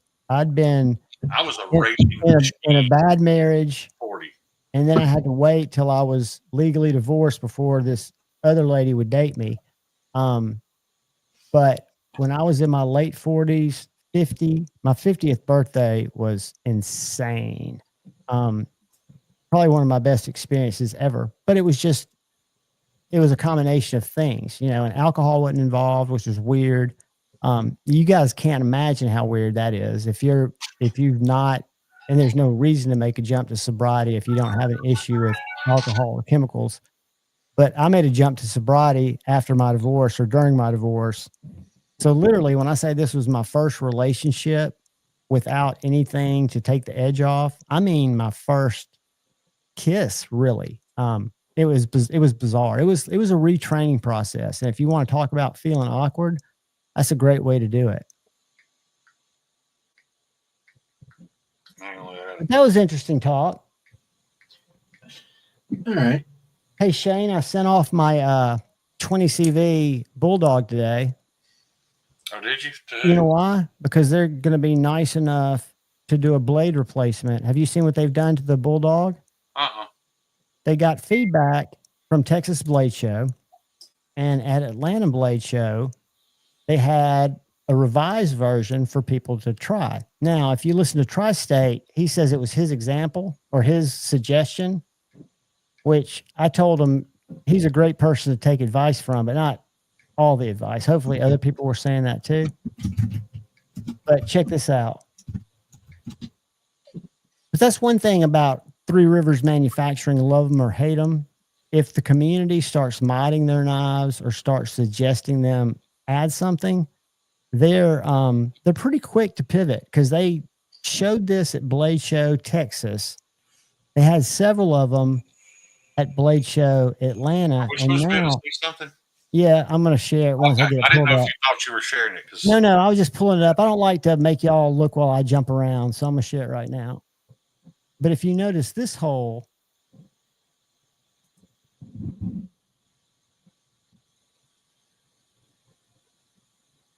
see how it's much bigger? Yeah.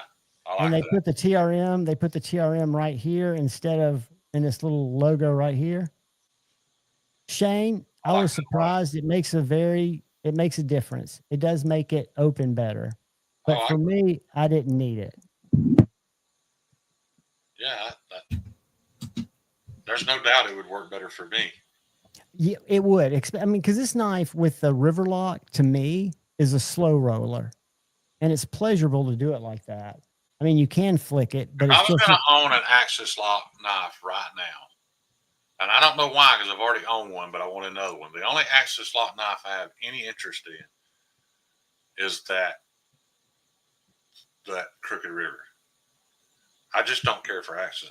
And I know that's crazy. I love the Mannix, but I don't like that. I've never felt an Axis lock that didn't feel gritty, and it always feels like the lock bar, if you try to use just one side, like it's cocking and kind of binding. That's why I like the Mannix, but I'm just not a big fan of. I'm the same way, and I'd love to have an Atom with that hole in it, though. When I was real early into the knife game, and people would talk about broken Omega springs, something I read on a forum or heard on a video is you're supposed to try to give consistent pressure back on your springs, right? Yeah. So I kind of integrated that into the way I've operated it. Knock on wood, I have never had a spring fail. It's funny you mentioned that, because I've got this friend that I met online playing video games years ago, and I haven't told anybody about this, but I make this really ugly little Skinner. Kyle's seen it. He'll tell you it's ugly. And I sent one. It's ugly as shit. He lives. Is this your little tool? Your little elk Skinner? Yeah. He lives 90 minutes outside of Anchorage, and his entire tribe has been using this knife for a year. So far, they've cleaned 9 moose with this knife and have only stropped it. And it's in Nitro V. But that's not my point. I asked him about folding knives up there, and he said literally every Inuit man he knows carries the same folding pocket knife, and you'll never in a million years guess what it is. I would have never guessed. It's the Benchmade Grip 2. Which goes to tell you why Benchmade's so successful. Right, because and I asked him, I was like, well, how do y'all feel about the Omega Springs breaking? He was like, what's an Omega Spring? They've never had a problem with it. None of them have ever had an Omega Spring break, and they use the shit out there. I mean, you're talking about I bet the majority of them Inuits that live in a village are pulling it back and opening it, doing all their cutting because it's not putting pressure on the spring, and then they're pulling the Mega Spring back and closing it. It's not even a thumb. They don't use the thumb studs probably as much. There's old Meathead. He just texted me and asked me. Hey, Meathead. Yeah. Welcome, sure buddy. Hit that subscribe button while you hear Meathead. This is John, by the way, Meathead. He's the one that designed that latest knife I've been making, the fret. I drew it. Shane made it a knife. I drew a picture of what would be cool, and Shay made it functional and cool. 1931 Leatherworks. I find them awkward in certain Spydercos. The second knife that was what I consider a real knife that I bought was my Paramilitary 2 S110V. So I think it's just a case of me. This is before I could middle finger flick a knife, just feeling comfortable being able to use it. But it is an odd lock. I think that Justin's compression made easy. If they included that in the I have to liner, use both hands to close any compression lock knife. It's awkward for me too. well, the one I sent you was real hard with the scales. Did you ever get a compression made easy for your Shaman? I've got them. I haven't installed them yet. Well, if you want me to, you can send it to me. But need to do that. I don't see why Spyderco doesn't go. That's a great idea. We could easily put a little tab on for people who make it an option, or just make it an advancement. Because I can't see. That's why the Mannix is my favorite knife, though, is because it's not a compression lock. I don't dislike compression locks, but Shane, have they ever done another lock with the ball lock? Because I agree, I love the ball lock. What's that one, Kyle? Well, nothing recent that's in the lineup. What's that one that was red and silver? What's that one you can see the coil spring, Kyle, and the chrome ball? It was red and silver. It's a funky little Spyderco.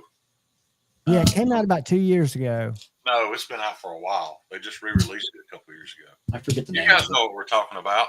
Yeah. The short little stubby Spyderco, and you can see the spring and the ball and everything. It's got a weird name. Do you think it's cost? Do you think the compression lock, they've dialed it in and it's just a cost thing? Well, probably, yeah, because all you're doing is cutting out a piece of steel and stamping I'm sure that's much easier. If that's the case, though, why are the Mannixes cheaper than the compression lock knives? And, I have 3 Spyderco PM2s, and I'm very partial to the PM2 because it was my first, I call real knife. Huh? The Dodo isn't compression, isn't ball, I don't think, is it? No, I'll tell you what it is. You're wrong. It's an ugly little knife, in all honesty. Yes, it is. You just look. I'm looking now. The Dodo just came out. They did a St. Nick's exclusive on it recently. Yeah, that's it. It's got the ball lock. Does it? Yeah. You can see can actually see the coil spring. Like it's got a large opening. That's right. I forgot that one had them. Yeah, but they did one, Shane, that didn't look like that. They didn't have a hawk bill. They did one that was nicer. You're right.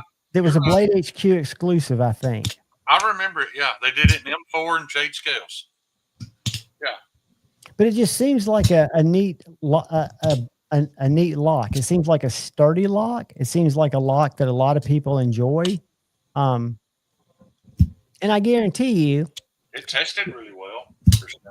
My thought is, if TRM had a lock that people were saying, it'd be great, they'd say, well, it costs more to make, but if y'all are willing to pay 40 more a knife, we do it. But they're small enough to do that. So that's not a fair comparison, I guess.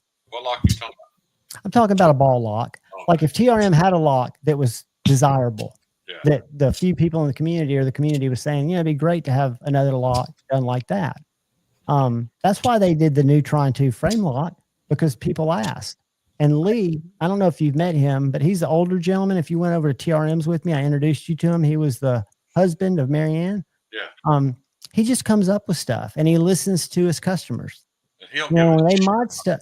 And all honesty, that dude don't give a shit about knives, the knife community, none of that. Well, because he's titanium. I mean, he makes his money. I know he's a titanium guy, but man, he has the fact that they put out the products that they do, and that he has the tag along he designed. Passion about it. He don't want to talk about knives ever. But he says he designs them all. Asks him who's your design team. He goes, I just think them up. They're not a lot of knives that I have. He seems to me humble and old, but he seems friendly. I talked to him for a long time. But again, I think they were successful before they made their first knife, but I don't know that. Oh yeah. I mean, they were way more successful. I like them as a company. I like the idea of them. I just don't like the products. Because I don't like Axis style locks. and I hate 20 CV. And I don't understand. Well, they're MagnaCut liner locks now, or MagnaCut frame locks. I know, but they're still doing 20 CV, which makes no sense once you went to MagnaCut. Why would you continue to do 20 CV? I've talked to Marianne and Emily about that, and Scott Sobex could speak up on this, but they, for whatever reason, and it could be, I don't think they're as petty to say it's because I'm saving a few dollars in belts. They say that their customers like it, and they've had people ask for it to come back. And I'm sure they've got a lot of it. I'm sure there are other realities. But see, I'm one of the weird guys who 20 CVs, I don't hate it. I like 20 CV. Scooter, I just fucking said that I like them as a company. I think they make good products. They're just not for me. But Kyle, goofball, Scooter, when I was talking to them about the MagnaCut, when they went to MagnaCut, they said, yeah, we still have a big demand for 20 CV. Now, that could be they had a bunch of 20 CV in stock, but she said, we're probably going to offer it in both. It's not going to be a price change, so you don't pay $15 more for a MagnaCut blade. You as a customer can choose. That's just Ryan, congratulations. I was with my buddy today who's 30. The only thing that it didn't turn me against TRM, but it left a little bit of a bad taste in my mouth was when all these other reviewers were talking about how TRM makes the sliceiest, best geometry in the industry, and that's just not true. And I got tired of hearing it. So at the time, I know Michael Martin does. He's going to let me test out a couple of knives. I mean, you got Alex Steingraber price range, but they're not the sliceiest, best geometry knives made. They're just not. They're good, but for the dollar, they might be. For what they are, they might be because they're definitely not a hinderer, or they're not a bigger. Cheaper. I mean, that would be any different than me trying to tell y'all that the Thug has the greatest geometry. It can't, because it's got great geometry. The blade's not tall enough for it, for it to maintain super thin way down. That's where does it get too thin? Yeah, that's thinner. But was that available when TRM was making the Neutron? I don't think it was. Well, I don't think when those reviews were out, Kyle. This has been out for 2+ years. Right, and the TRM has been out for 5. I got one when I first got the warranty. I'm talking about when has ABW been out? They've gone through 7 models now, so they've been out for over 5 years. I didn't think so. I thought Shane met them the first year they were out in 2022. They've been out. Remember, John, there was a ABW Model 1 version 1 long time ago. That's what I'm saying. Ryan, they're on version 7 now. You're not alone. Just know that it was the smartest thing you ever did. Yep. And it's just because we weren't good with the substance. That the substance is fine. It's just we were fucked up individuals, or are. Scooter, what about 0 for neither? Yeah. Kyle, Adam's a good knife, dude. You handle a TRM, Kyle. Yeah. What do you think the geometry's like on a TRM versus that fret you got in your hand? The fret's definitely thinner. Yeah. Well, like a Spider Code. I mean, that'd be a close one. I think the Spider Code might be thinner. The Mannix and the TRM. Well, and as much as I love those knives, they can't be as saucy as the fret is either. It's just a numbers game. I would say 3/30 seconds before I flat ground it. So it's actually a little thinner than that. You've got a full 1.5 inches for that blade to taper. That's why I say it's not fair. I can't compare it to this because this has got less than 1 inch for it to taper. 100%. It has nothing to do with me. It's the height of the blade. I make the best cutting trim. It's just simple numbers. It's the height of the blade being able to make it indeed thinner. If I made that blade 2 inches tall, it'd be gaudy as hell. It'd be even slicier. Yeah. Once you grind it to about 6/8 thou right at the edge, you can't get any slicier than that. And I'm not suggesting quittance for anybody or everybody. It was just for me, because every time I drank, it led to me buying an 8-ball of Coke. And then that led to me buying a 1/4 ounce of Coke and a bunch. It was just bad. I was a reckless individual. I still am, but I just don't do crazy things. He's the best alcoholic I know. He drinks every day. He enjoys it. He has a good time. He laughs. He cuts up, but he don't ever get stupid and out of control. And he's extremely financially responsible. He has one of those few individuals that can do it and it not have any detrimental effects on his life. And I used to do it. I used to drink every day with him. I didn't have any come to Jesus or something bad happened, I don't know. I just lost the desire to drink.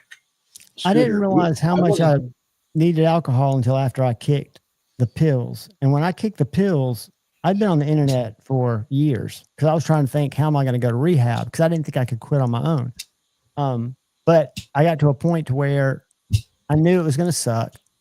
I tapered from like 24 to 2 in just a few days, and then went from 2 to 1.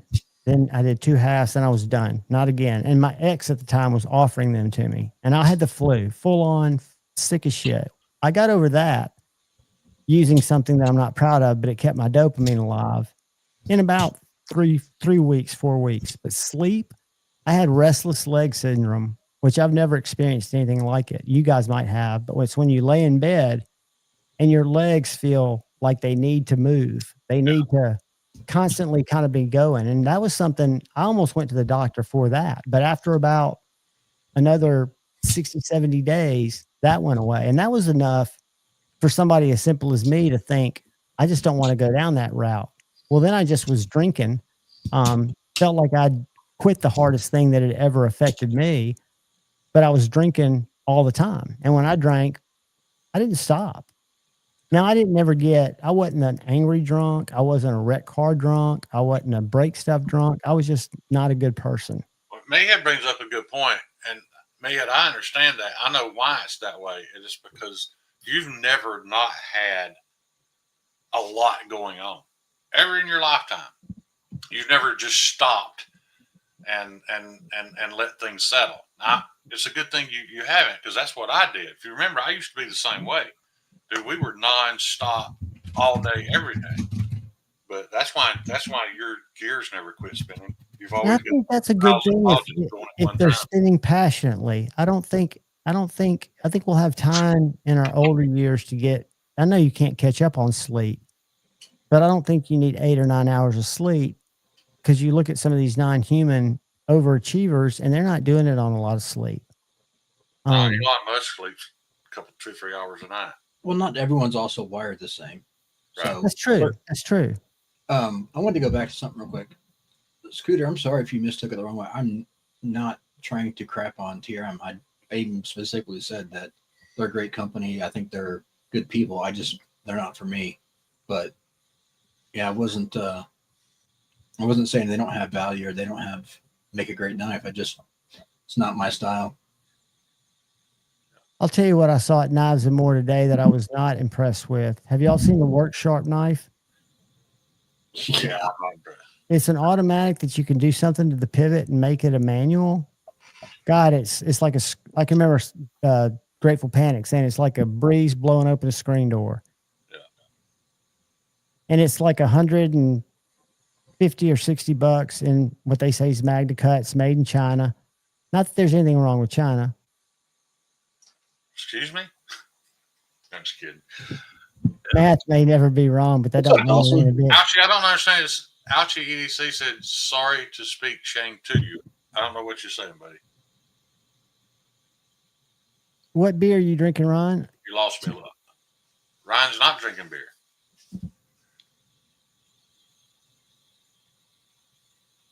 How you doing, Dawson? Haven't seen you, buddy. Is Jeffrey Dawson in here? Yeah. What's up, buddy? Ryan, I picture you.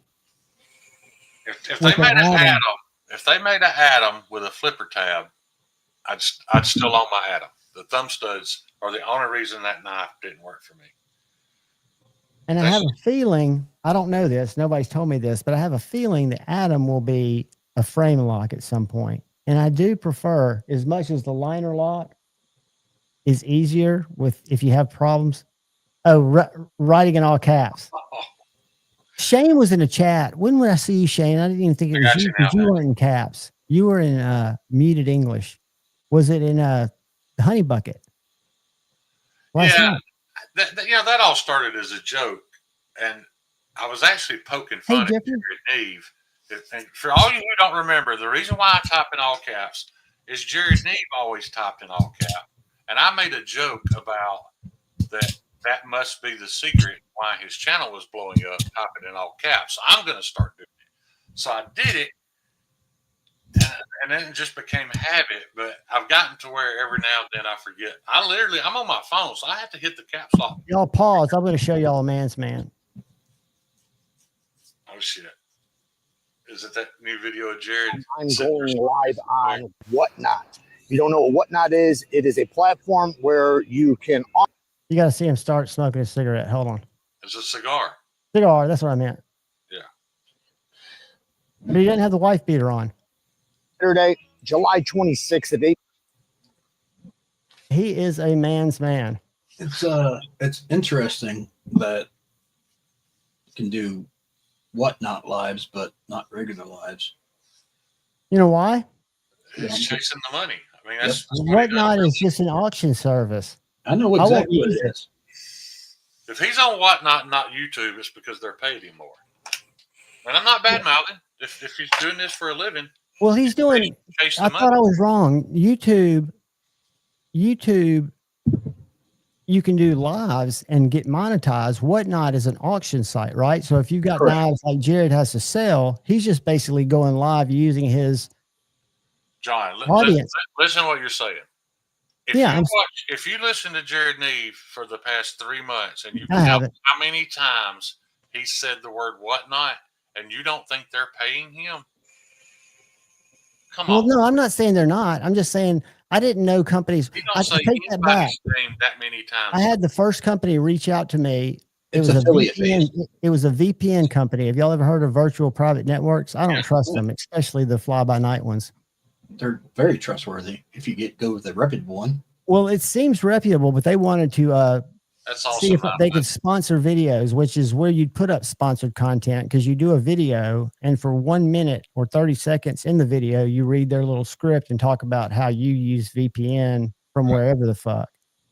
I told them I wasn't interested at the time. You take freaking supplement bullshit from people. So why not? What?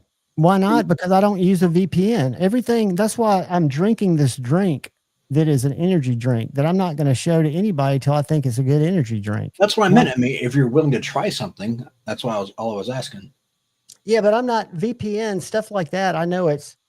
Hold on, I wanted to show y'all something that I thought was funny. Where was it? And on going back to Whatnot, they get affiliates. So every person that signs up for an account, he gets an affiliate credit for. So, yeah, like I said, I'm not bashing. That's what Jared does for a living. I'm just saying that. Like, if you guys are UFC fans, write this down. There aren't going to be any more pay-per-views within the next year and a half. Pay-per-views are going away. UFC will be Netflix. You know how I know that? Because Dana White in a recent press interview was talking about Netflix, not talking about UFC on Netflix, just talking about Netflix, and was telling people, if you don't have Netflix, you're an idiot or you're living under a rock. He's not talking about Netflix because he's a fan. He's talking about Netflix because that's where his money's about to start coming from. It's the same reason any reviewer talks about anything repeatedly. This is a business. So, unless you watch the channels that Duty watches. Not knocking that. Did you see that video? What? Shane, did you see Duty's video? I tried to watch it, and I don't know. You should see some of the comments. But anyways, this is the email y'all didn't think I wrote Vostede last night when I was just feeling fucking myself. We believe you. We just didn't think Vostede gave a shit. Look. No, they're devastated. They're not devastated. They just came back this morning understanding, and then they want to send me shit. Yeah.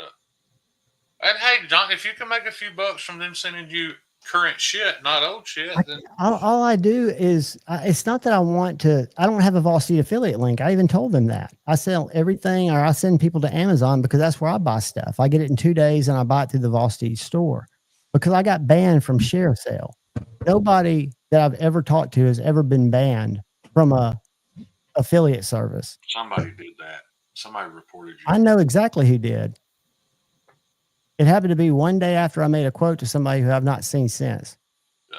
Who happened to be in my live being friendly to Kyle the next week.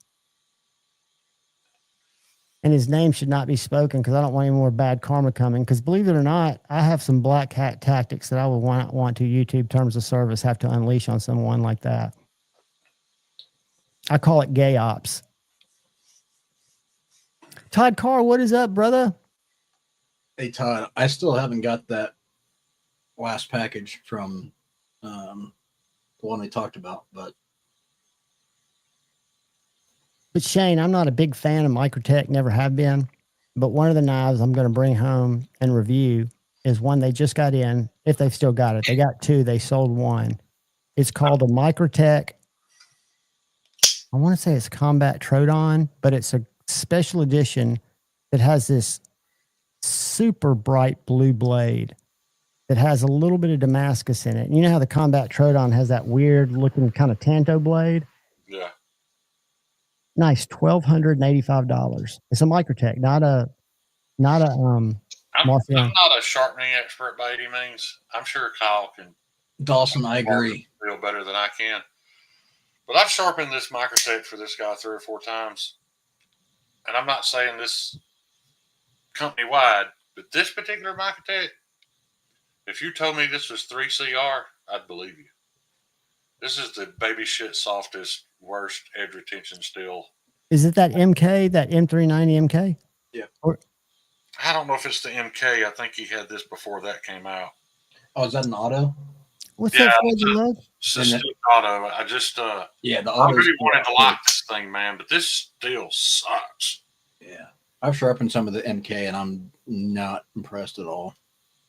What do you think about the SOCOM? Not the little mini one, but the manual SOCOM Elite, which I think that's what it's called. I wouldn't care. I like the SOCOM Elite, and I don't care if it's at a high HRC because I don't. Right. If I use that knife for its intended purpose, it's going to be in an evidence locker. I'm not going to have to worry about how often I sharpen it. Who, I mean, I guess Spyderco is probably, from a production standpoint, is the HRC leader, or would you think, do we know what TRM heat treats theirs? Large scale production they are. Yeah, large would be that. But then there's all the small kind of micro brands that still do really good work as well. Like too. Michael's a micro brand, right? Yeah. I mean, even larger than that, look at someone like, I know people don't like him, but Medford does a pretty solid job across the board. Is it optimal completely? No, but he does a solid job. Well, matching the heat treat to the blade stock, I think you've got to look at. Medford's S35 is the best I've ever experienced. His D2 is good too. I literally spent a week trying to lay the edge back on one of his S35. I lost I know a little. that geometry had something to do with it, but that shit's hard. I lost a told little. Kyle one day because I was sharpening one of my crewwear knives, and I don't know if you guys have ever experienced this, but and I'm not bragging because it was my knife. That steel is so hard that it was literally screeching when I'd run the diamonds across it. The only other knife I've ever had do that was Medford's S35. Like, it feels like it's skating. That's the It's best. just working the diamonds. It's skating on. Yeah, the diamonds are skating on it. I lost a tiny bit of respect because they carry Medford down there, and he's got a bally song that he released last year. Did you know Medford had a big bally song? Yeah. It doesn't have a lock either, which I still don't understand why people would want a bally song. But Benchmade makes a very fine one that's made to be used, it looks like. Probably around lunch, meathead. Or if you need me there at a different time, tell me. Boss heat treats.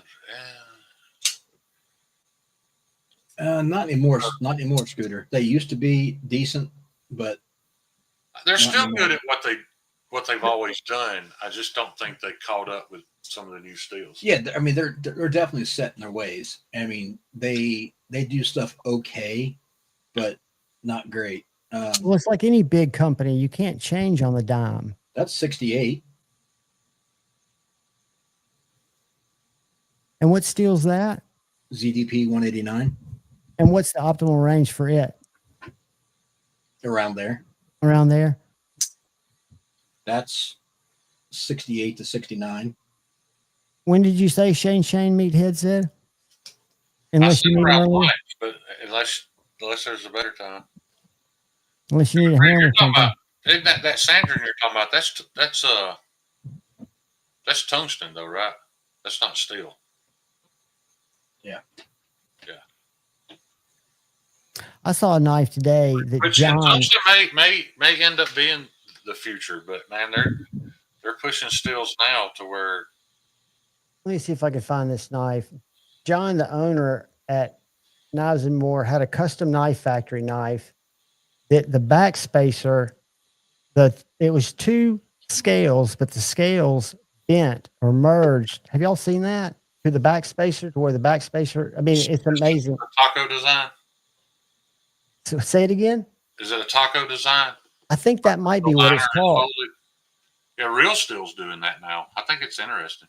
Custom Knife Factory. Let me see if I can find this one knife. I've never seen this knife before, but John said he's not ready to sell it yet, and several people have wanted to buy. Was it like the gnome or something like that? Let me see. I want to see.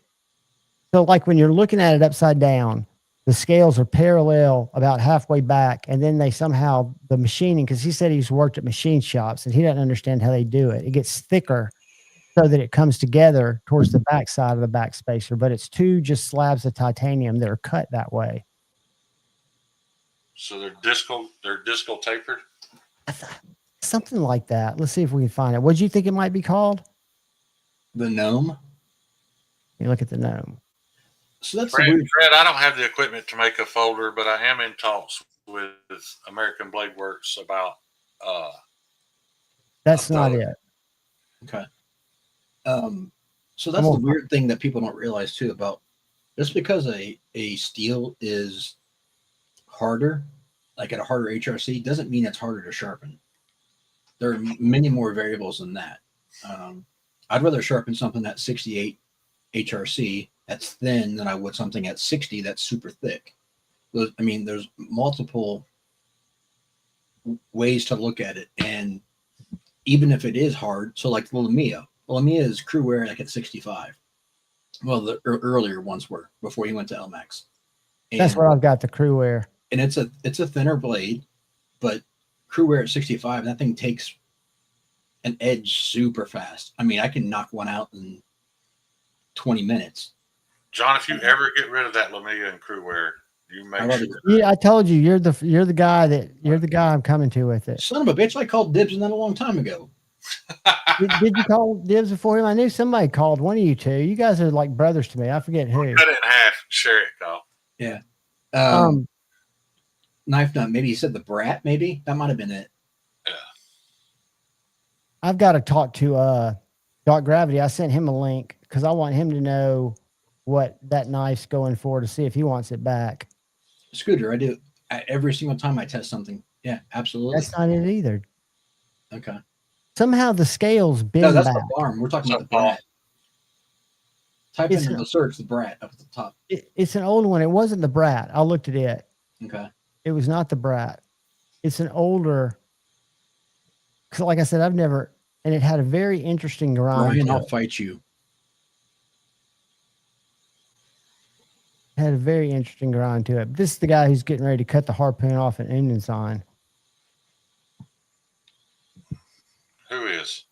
John at he bought one of the Umnazons that came in today. They got a whole bunch of you don't like the harpoon? No, and the guy Tate was like, dude, you're gonna kill the value. John's like, motherfucker, it's my knife. I want it to be the way I want it. I didn't buy it. The harpoon for an EDC daily for EDC knives. It's purely aesthetic.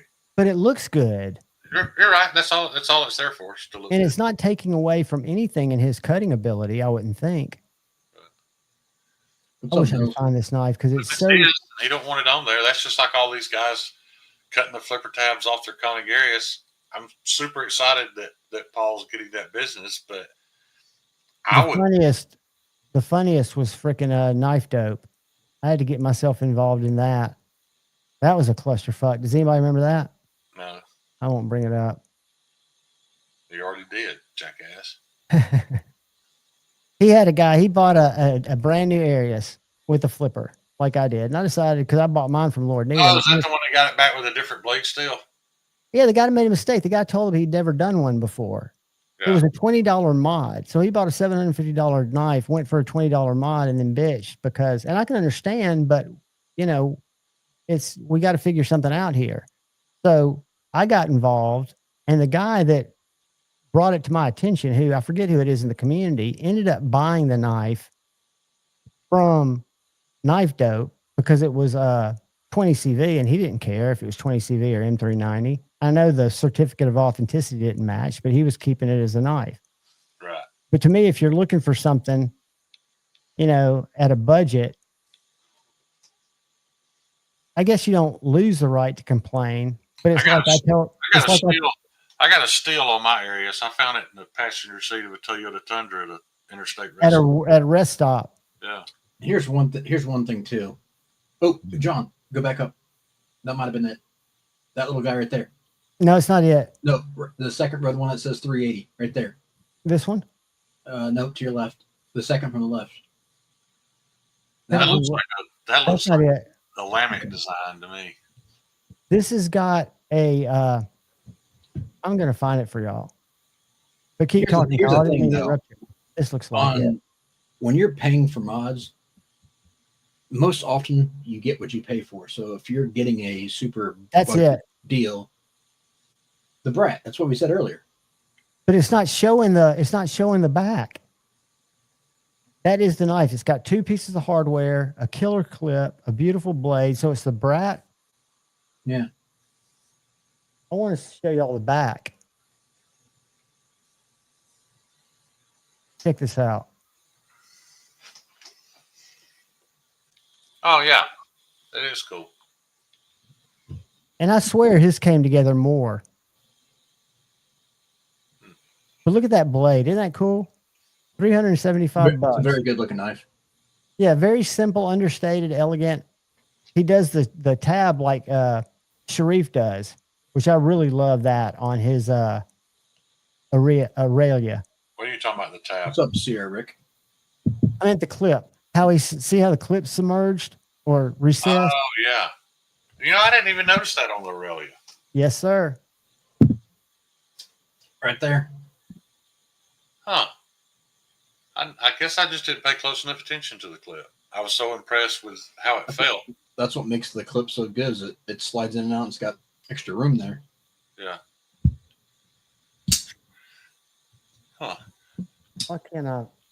What's the name of his? What's his site? Who? MS Steel? Or MS-knives.com. Todd Carr, that's the only issue I have with ZDP 189. It's excellent, but when I own one, I have owned them, and I don't want them sharpened at over 400 grit, just because they just get slick so quick. Still sharp, but slick. Not okay. So I'm gonna say something kind of controversial. Yeah. Not every sharpening job is the same, and certain steels. I'm well aware. Certain steels you can take higher than what typically you would think, but a lot of people get rid of the bite in their way that they hone and strop. And Kyle, in all honesty, I hadn't thought about that. That's my experience with ZDP 189 from me sharpening. So you may be right. You may be able to sharpen some ZDP 189 to 1200, and it worked great for me. I've found a way to maintain a lot of bite on steels, even going higher, that you wouldn't normally think. And for instance, this, let me find it here. This Manix 2 in Rex 45 is taken up to almost 2,000, just under 2,000 grit. And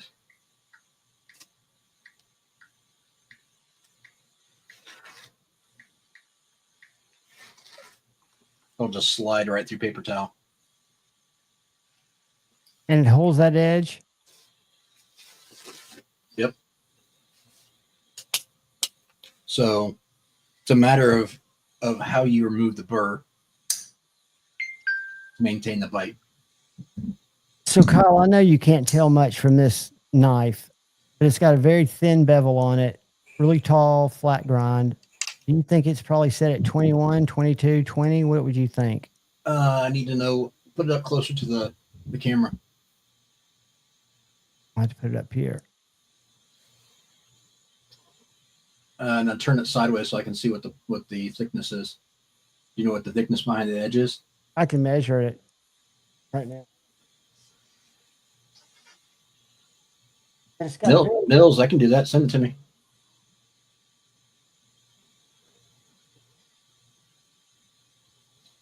That probably, if I had to guess, I guess it depends on the. So behind the edge, you try to get to the top of the bevel, right? Yeah. Right where it turns shiny. Right. So it's me too. So I'm guessing it looks like 0.0065. Does that sound accurate? That's 6.5 thou. That sounds awful thin for what. All right, let me go up to the front. What knife is it? It's that Thunderhead. I've got to sharpen it. I might be getting a little high. I mean, it says 0.0005, but I think I'm getting too low. I can never get it to hang. How do you get it to hang? Okay, so these? Give me the thickness of at the spine, and I can tell if it's a flat. Okay, the spine is 0.1160. Okay, so it's a little bit under 1/8 inch. And the height, it's got like a 3/4 flat. Okay. And the height is over. Let me get my tape measure.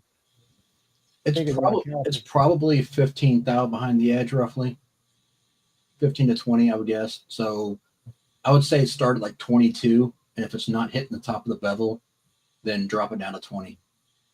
Okay, and it's 1.25 inches tall. You hear what I said, John? The flat's 1 inch, so it drops 1 inch from that thickness. I'll start at 22. Start at 22. I'd be shocked if it's at 6 thou because. Yeah, it's not. There's no way. Knives I just did are at 5. I would start it at 22. Look at the top of your bevel with your loop. If it's not hitting the top of the bevel, drop it to 20. Top of the bevel being closest to the spine or closest to the apex? Correct. Closest to the spine. Gotcha. And then if it's not hitting it, drop it to 22? Correct. No, if it's start at 22, if it's not hitting the top, you lower drop it to 20. Yeah. So when you're looking at your grit chart, let me grab a piece of paper. Actually, I can just show. Let me share a screen. Let me find this here. El Cap Addict. Thunderhead was the nickname of my favorite girlfriend in high school. God bless you. All right, there you like go. I said, my 30-year reunion is going on right now. 30 years ago today. Can you see that? Yep. Okay. So this gives you an idea how when you're using with a marker, how to judge when it's missing. So basically, you put your. So those are marked. Those have got a black marker on the bevel. Correct. So if you're missing, if they're still black from the Sharpie at the top of the bevel, that means your angle is too high. You need to lower it down. If it's only hitting the top and not the bottom, then it's too low. So when you say the top is closest to the spine. Correct. So if it's not hitting the top, it's too low. No, if it's not hitting the top. Yeah. Sorry. No, if it's not. Okay. If you said the same both, but I think if it's not if you're only hitting the bottom and not hitting the top, then it's too high.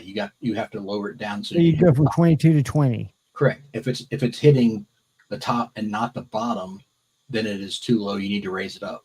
Like go from 20 to 22. Correct.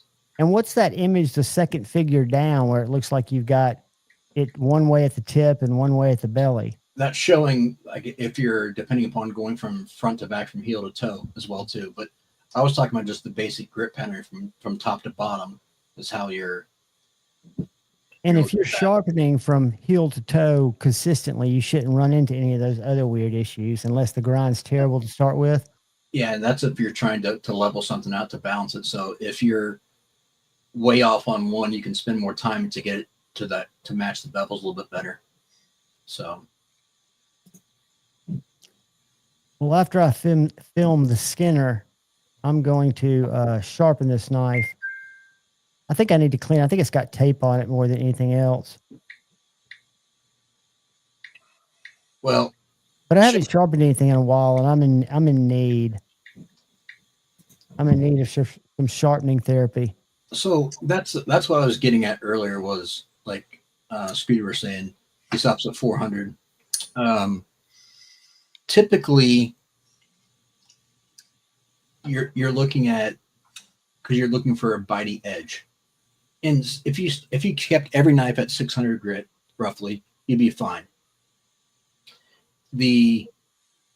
If you wanted to take it higher, there are certain steels that take a polish edge better, but there's also processes that are able to take it higher to get a fine edge and maintain that bite.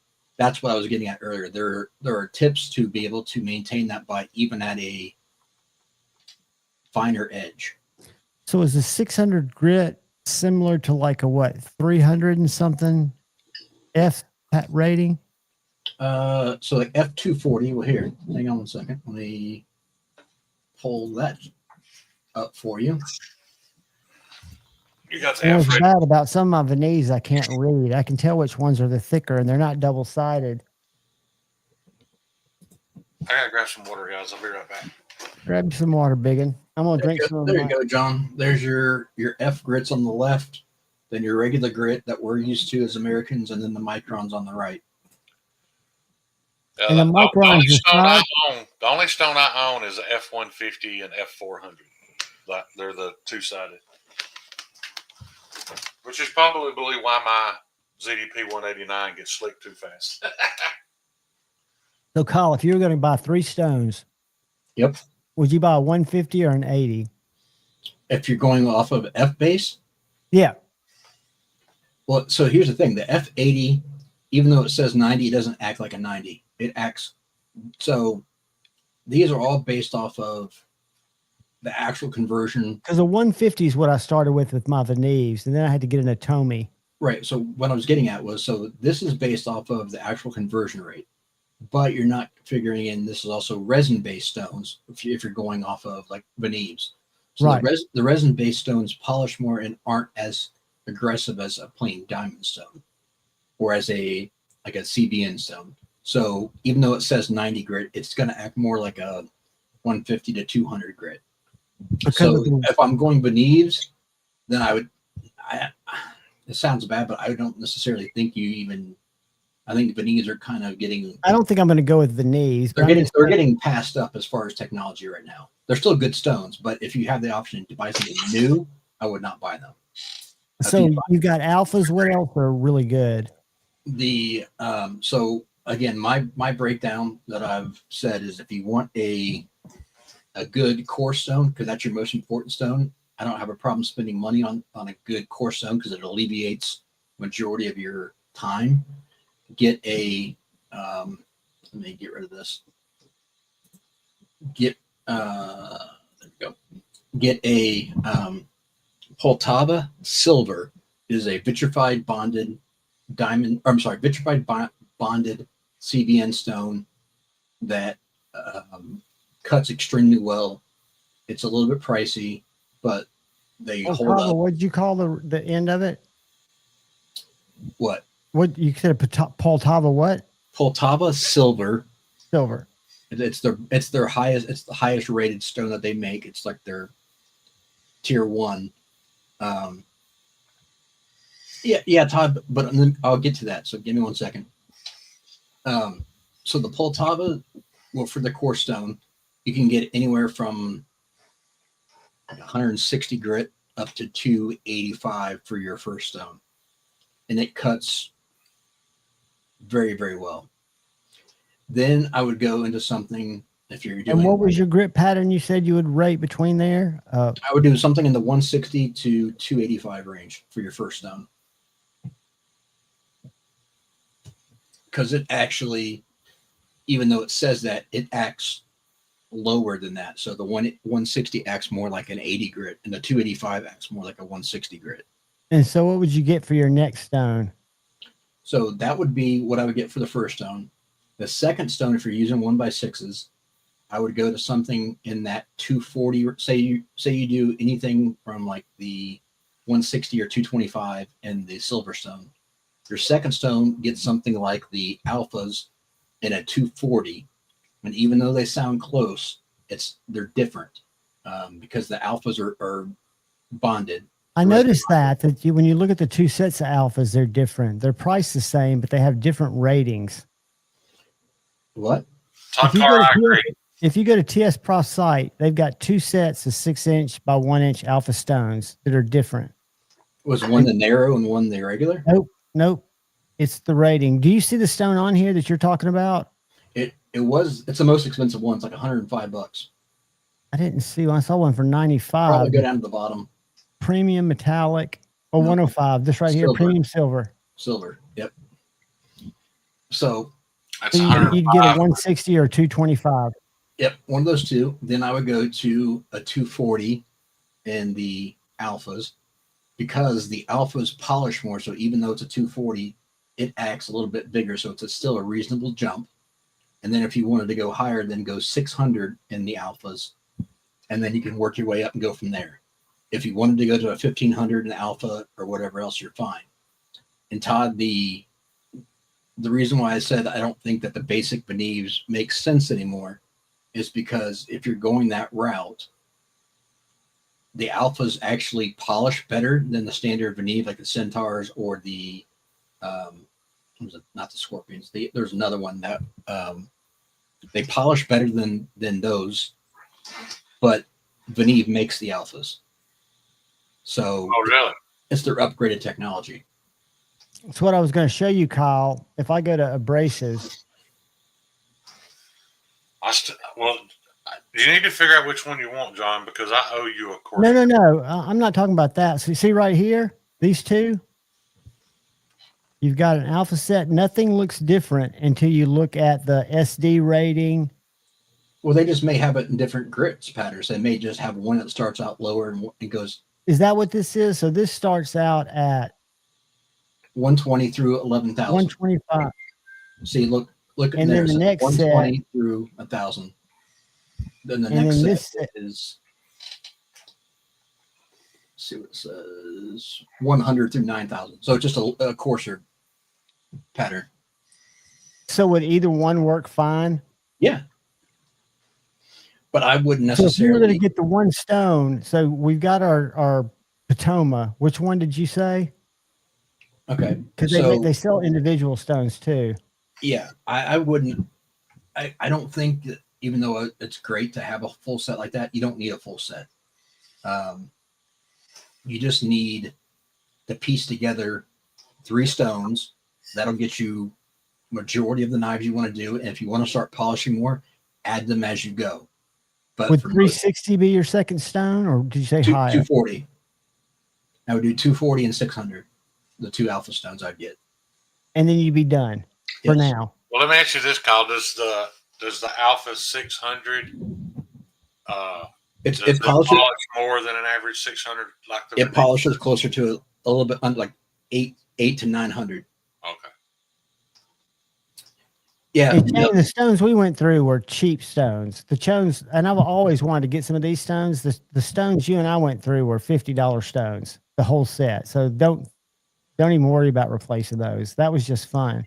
So what grid did you say? I don't see that grid. 240. 240. Here it is. Yep, 240 and 600. And 600.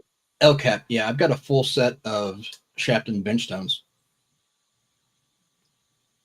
Kyle, do you talk to any other sharpening companies, or do you? And I was going to send Victor an email today, and I couldn't find his email address, but I need to just reach out and just check on him. I was working with Poltava there for a little bit, but I haven't heard from them in a while, so I don't know what all is going on over there. But all communication has been kind of stalemate from that whole area. That's got to be political, because the fact that TS Prof could not get in and we're planning a week before to be at the show, that tells me something weird happened. Well, and also, I mean, that kind of worked out because their whole point was they were going to debut the KO4, and that's why they wanted me to go, was to debut the KO4 at Blade Show Atlanta. Well, it wasn't going to be ready. They had some setbacks, so it wasn't going to be ready for Blade Show Atlanta. So, dude, if you and I were there, we could have set that booth up. It was a 10 by 10 to make it look professional. That poor George, had shit piled up behind him, not even in full boxes. I mean, we could have, it was sad. I filmed it. George, the U.S. guy that bought all that stuff. Yeah, he's a nice guy. He is nice, but he's not. He's not. He saw an opportunity and jumped on it. Yeah, he's not affiliated with the company. Yeah, he just doesn't have a very magnetic personality. Like, he's not somebody I wanted to stand around. Well, and did you go by the booth, Shane? It was a mess. Like, they had two little cabinets. They could have set a sharpener on each one, and then they could have had the sharpener stacked up behind them, the ones they were selling. Because it didn't look like... That's a bench stone, isn't it? Yeah, that's why I showed an LCAP. I got a full set of Shatons. Well, those would be great for kitchen knives because the geometry's so thin, right? Yeah, I mean, they're great for anything, but they still I just feel like a bench stone's more work. Yeah, what's the point of having a good fix system and still doing bench stones? I thought you either get really good on bench stones. I'm just asking as an idiot, and I realize it's a craft. It depends on what you're using, what type of steels you're using, because typically most bench stones aren't going to be great for cutting super steels. Diamond stones are good, but there's not a lot of great diamond bench stones or CBN bench stones. There are some, but they're super expensive. Would you say bench stones are more maintaining type? No, I mean they're the same, just a larger platform. So like that Poltava stone that I showed you, that was 105 for a 1x6 stone. It's probably going to be 600 for a big one. They sell them and they're like 375 or 385. And not a lot of people are going to spend that kind of money on a one stone, right? So they go buy a cheap diamond stone, and the problem is those cheap diamond stones wear out quickly because it's just a plain diamond stone. Kathleen's here, Shane. I know you were wondering when she was going to show up, or Kyle was. I was. Good to see you, Kathleen. Kathleen, I got something to show you, dear. So let me finish that thought. So like there are even some of the vitrified stones, like the stones that Big Brown Bear was selling for a while that he had kind of had some collaboration in. I think those were like $450 or $500 a stone. Now granted, they were super thick and they should last you freaking forever, but it was still very, very expensive for one stone. So, but how do you get good at a bench stone and you have gotten good at a fix system, which is basically repetitive, but a bench stone, it seems like it takes much more variables. It's repetitive too, just getting used to your angles of what you're holding. It's obviously not as consistent as a robotic style, very accurate system, but you can get very good edges off of them. And the people that say freehand's the only way is just because that's what they're used to. Speaking of freehand's the only way, guess who I saw on Instagram today? Yeah. By her old name. This is a drift. I agree with you, Sierra Rick.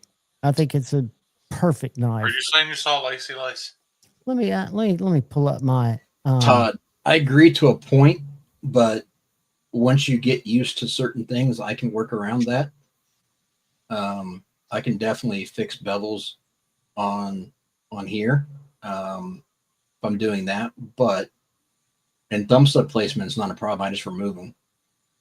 So you see that, Shane, between me and Yako? Hope everyone's doing well. Is that what she said?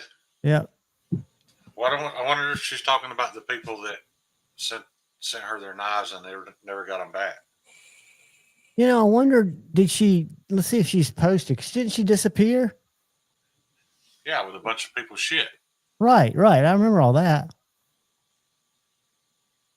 You think as much money she makes working at that bank, she could get her hair dyed the same color all over. You mean doing asset or asset recovery or whatever? Yeah, I don't know when these were posted. Everything that comes out of that girl's mouth's a lie. 27 weeks ago. Yeah, she hadn't posted shit except that update today. Kathleen, here is Send him full screen, John. Freehand is much better. Okay, let me make you full screen. Not me. Kyle. Hold on. How freehand is much better. Tracks certain problems with sharpening. Uneven bevel, slight. Good point. Good point. Let me make you not big. Make young Kyle.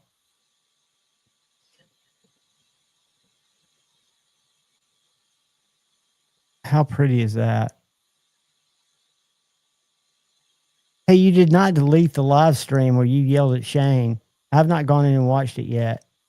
And I've not made it public, but I thought about making it public, but I figured I'd watch it first. I don't know if you can see with the lighting, the shine on there, but that's taken up to 1,000 grit and then polished with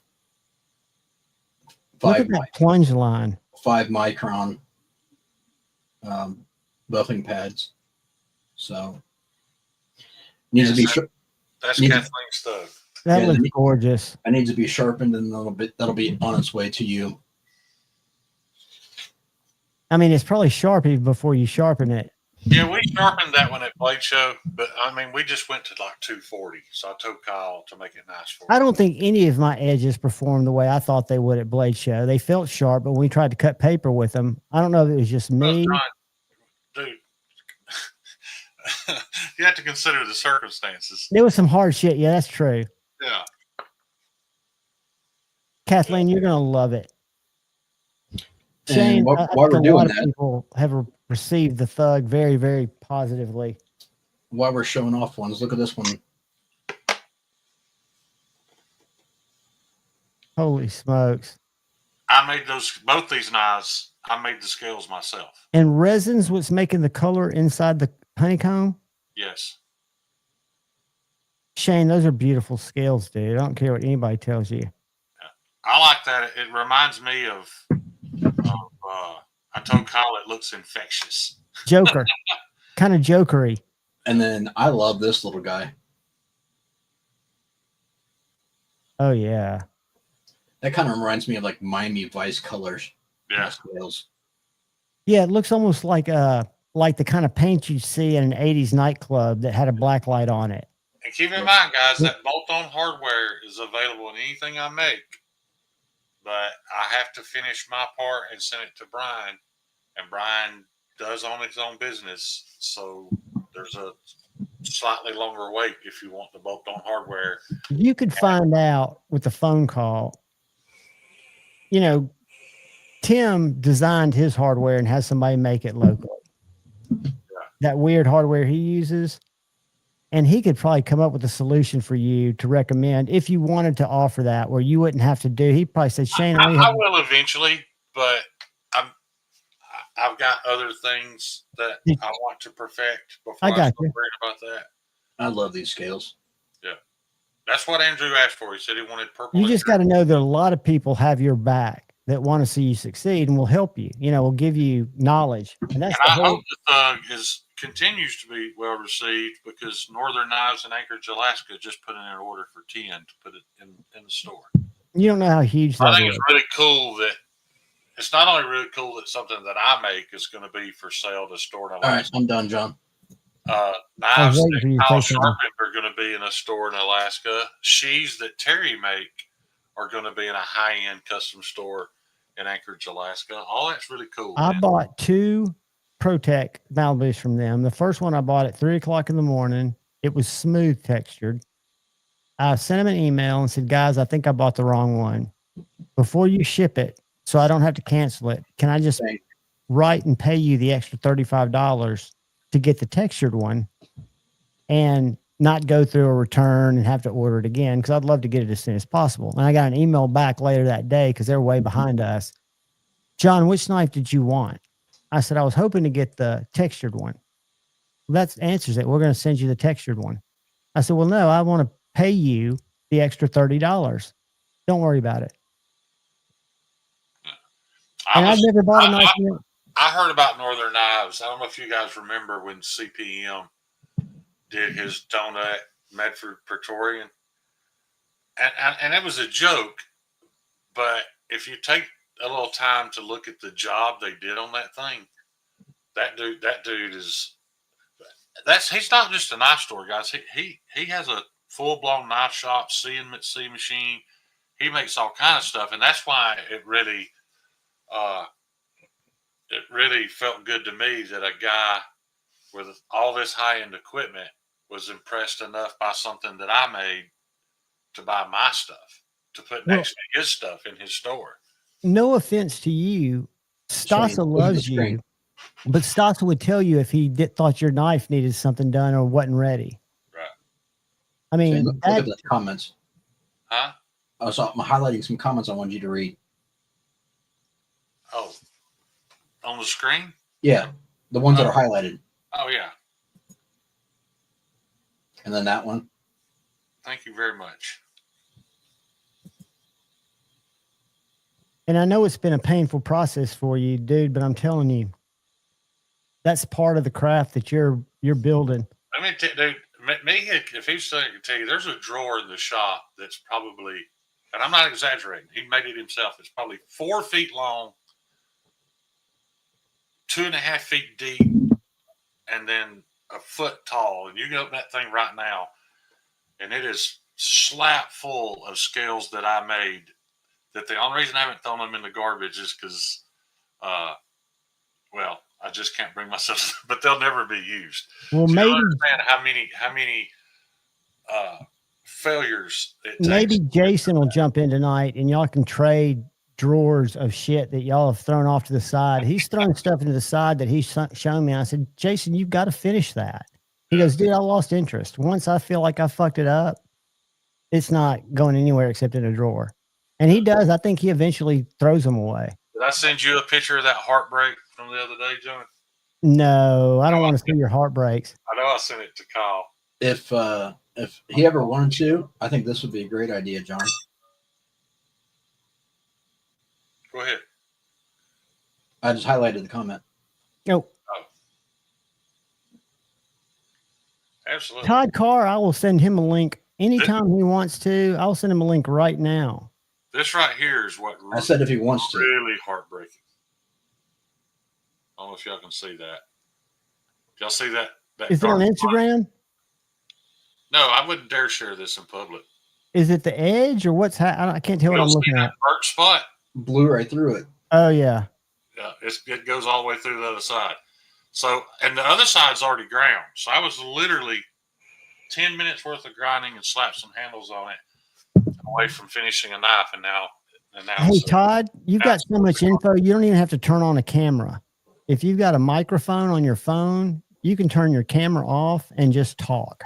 And just have your little, or you can do like Kyle and point it down. Look at this. Actually, since we're talking about Todd Carr, that kitchen knife is related because now that I've ruined it as a kitchen knife, 3/4 of it's not burnt. So I am going to turn that into Todd Carr's Kiradashi marking knife that I promised him. So read that. It's not a total loss, but Kyle Shane's neck and breast for his head. Dawson, you're not wrong. You're not wrong. Todd, I sent you a link in case you want to jump on.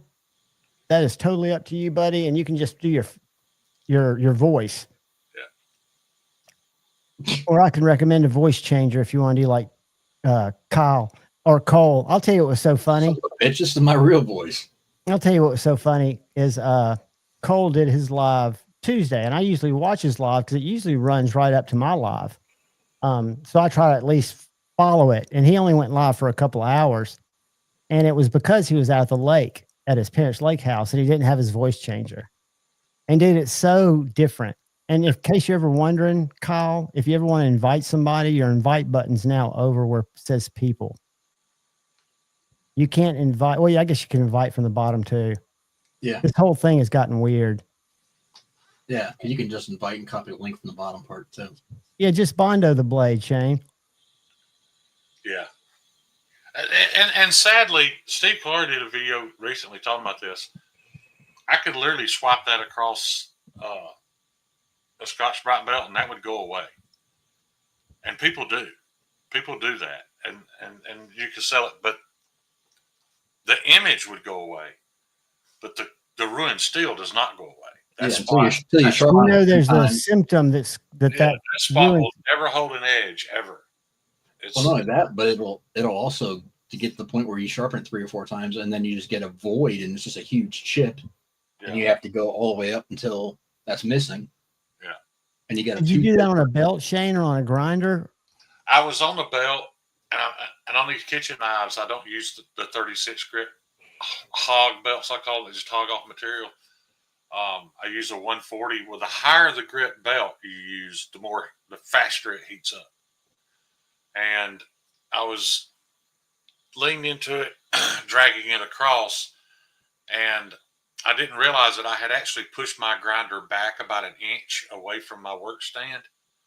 So there was a gap, and the whole knife like dipped off into the gap and just dug in and instantly turned it blue. It was ruined instantly. So Todd, it's all in love. You never have to come on, buddy, but you are always welcome, and you are a wealth of knowledge. Yeah. And there are ways. I watch a weird podcast called Clown Town where people just yell at each other, and they don't ever show their faces. It's just like being on a WebEx at work where nobody's showing their cameras. So you're always welcome. All you got to do is shoot me a DM. You can come join the conversation, but you're don't ever feel pressured. It's all about fun. Kyle, I've decided too. Do you remember the very first knife I was talking about making? We don't have to talk about it. Just think back on it. I'll remind you that it was chisel ground. I'm going to make that. I'm not making a batch, but I'm going to make one of those just because it's what I set out to do and I never did it. So I'm going to do it.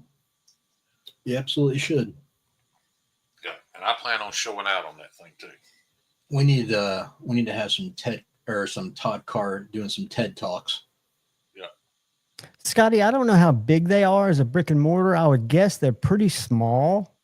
Again, Knives and More here in Huntsville, if you look at it from the street, I drove by it for 30 years. You go inside it and it's like, holy fuck, this is the grail of knife places. Because you don't have to be a huge store to have really nice stuff. Richard Hawkins, we have, and you're already on the books. Yeah, I put you down first because you were the first person that said when it came out you wanted it, so you are on the books. And I want to talk about this publicly too. We're still trying to figure out the logistics of this because, like, John's about to have a fret in hand, which is going to be to really kind of start time to look at it, talk about it, use it. Yeah, it's not the one Kyle has. He'll have that one in a couple weeks as well, but we can't sell the first one. John has to have something in hand to show.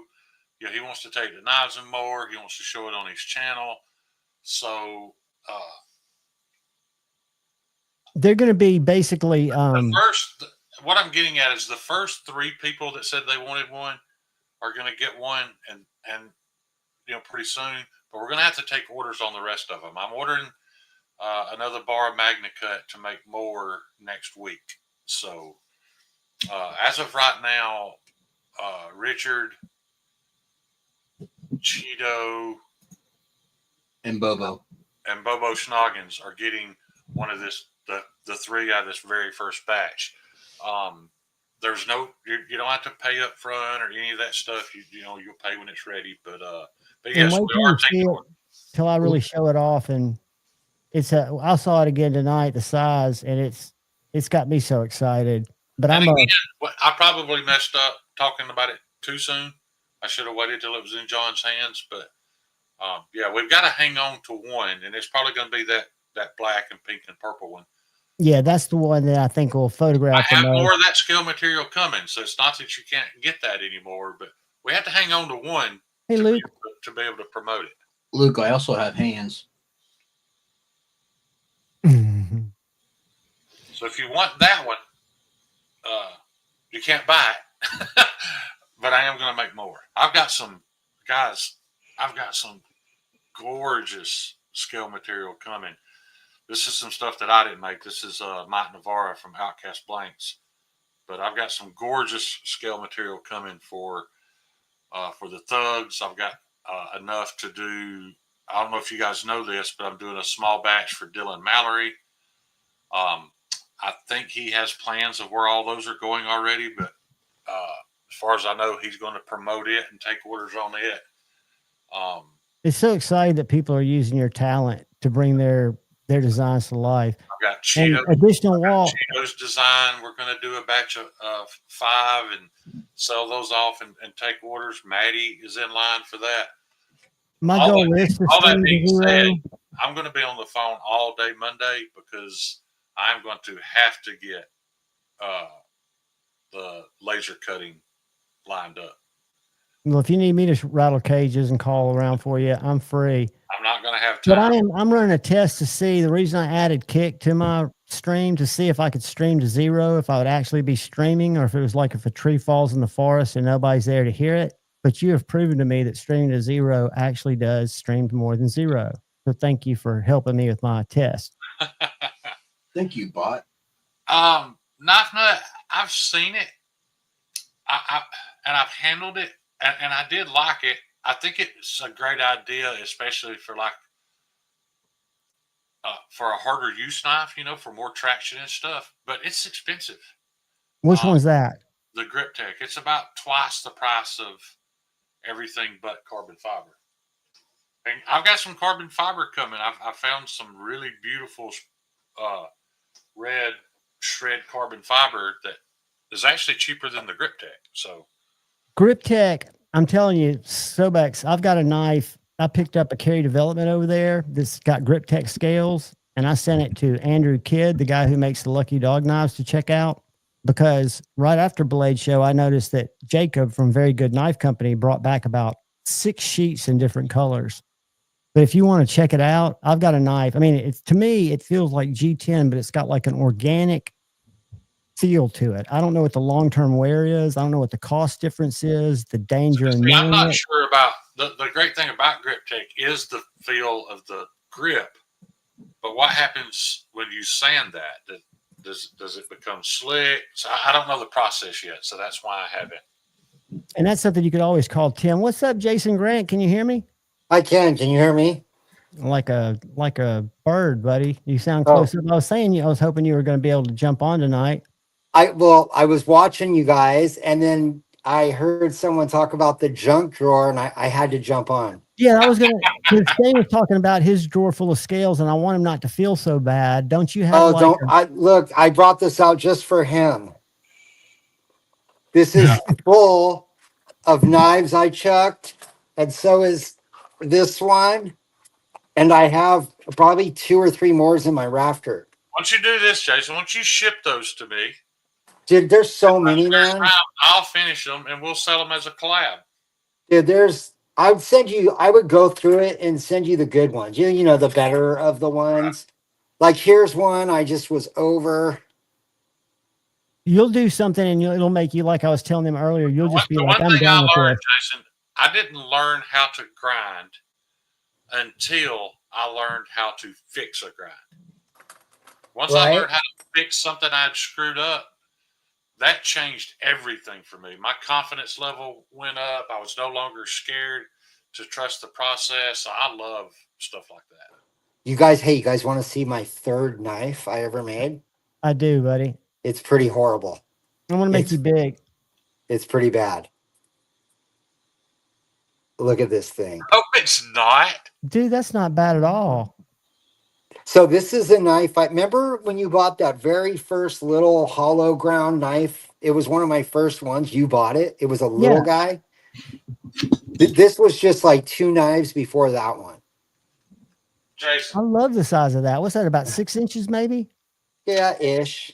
Jason, can you still see the screen?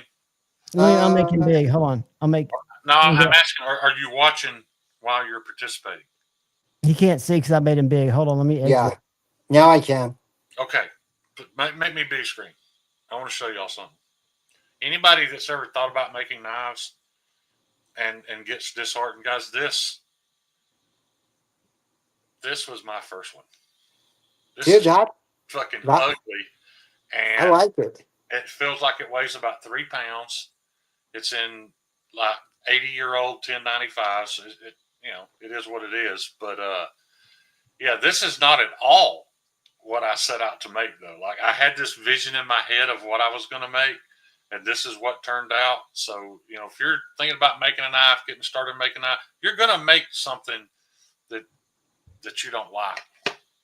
Well, it's part of I'll learning. never get rid of it because, you know, I spent 2 months making this monstrosity, but I've got some of Jason's earliest knives, and I've got the first luck knife that. Yeah, man. Stop, Kyle. Stop it. We're all friends here, Kyle. You can show it. I'll make you big. No, I won't. No, Jason, I did a short today on Kill Bill. Because as embarrassed as I am by what Kyle has in his hands, guys, that was like a third or fourth knife you made. It's like 15 months ago. It's not a long time, though. I mean, I know you do a lot in that amount of time. A year and a half. Go ahead and show it. That was a year and a half. Now hold it up and hold up Andrew Lyons' stuff. I think that's impressive to see the old and see where you've come. Oh, that's not bad. Dude, that's way better than like the first ones I was making for sure. Yeah. Oh wow, big difference. Yeah. How cool are those scales? The fucking Joker. Show that thing up close, Kyle. The scales that you were showing earlier. Oh, those are sick. Shane, tell them how you do that. Me up and I'll tell you how I make those. And it will blow your mind what it costs. And that's not much, right, Shane? It's the cheapest. You can't buy scales cheaper than that. Oh, that's crazy. I usually just buy a G10 and different liner material and just, you know, I don't make segmented scales because it just takes too long. I'm just instant gratification guy. But this is about the extent of my fancy scales. Well, you know? I've decided recently too that every time I make a knife now that doesn't have liners, I regret it. So everything's gonna have liners from this point forward. It's just easy to. I usually put the liners on. I make the scales first, shape them, do all that, and then I glue the liners. And it makes it's pretty easy to do. Then you can just you have more time to decide what color liners you want to do. You just glue them on overnight, and then I've never seen a situation where the knife didn't look better with liners. They always look better with liners. Yeah, I try to do them now. I try to do them on every knife. Even it's just so easy to add a liner. You know, glue it down overnight. And like on that Kill Bill, is what makes it the Kill Bill, that yellow liner. I've even started making some glow in the dark liners. Oh, those are sick. Yeah, it's not dark enough here to make. Here's another one, Jason. Let me make you big. Oh, I like the teal. Oh, that's Jason. good. We've talked before. You know, I used to tattoo as well, and my inspiration for that was like the Japanese water scenes. Yeah. Lily pad. That's why that was my inspiration for the color. I wish it had a little more red.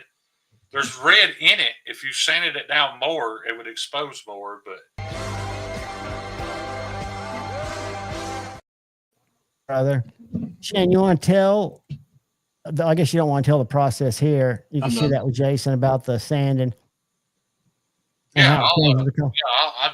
Just hit me up, Jason. I'll tell you how I do it and what those costs. Blow your mind. Nice. I'm done, John.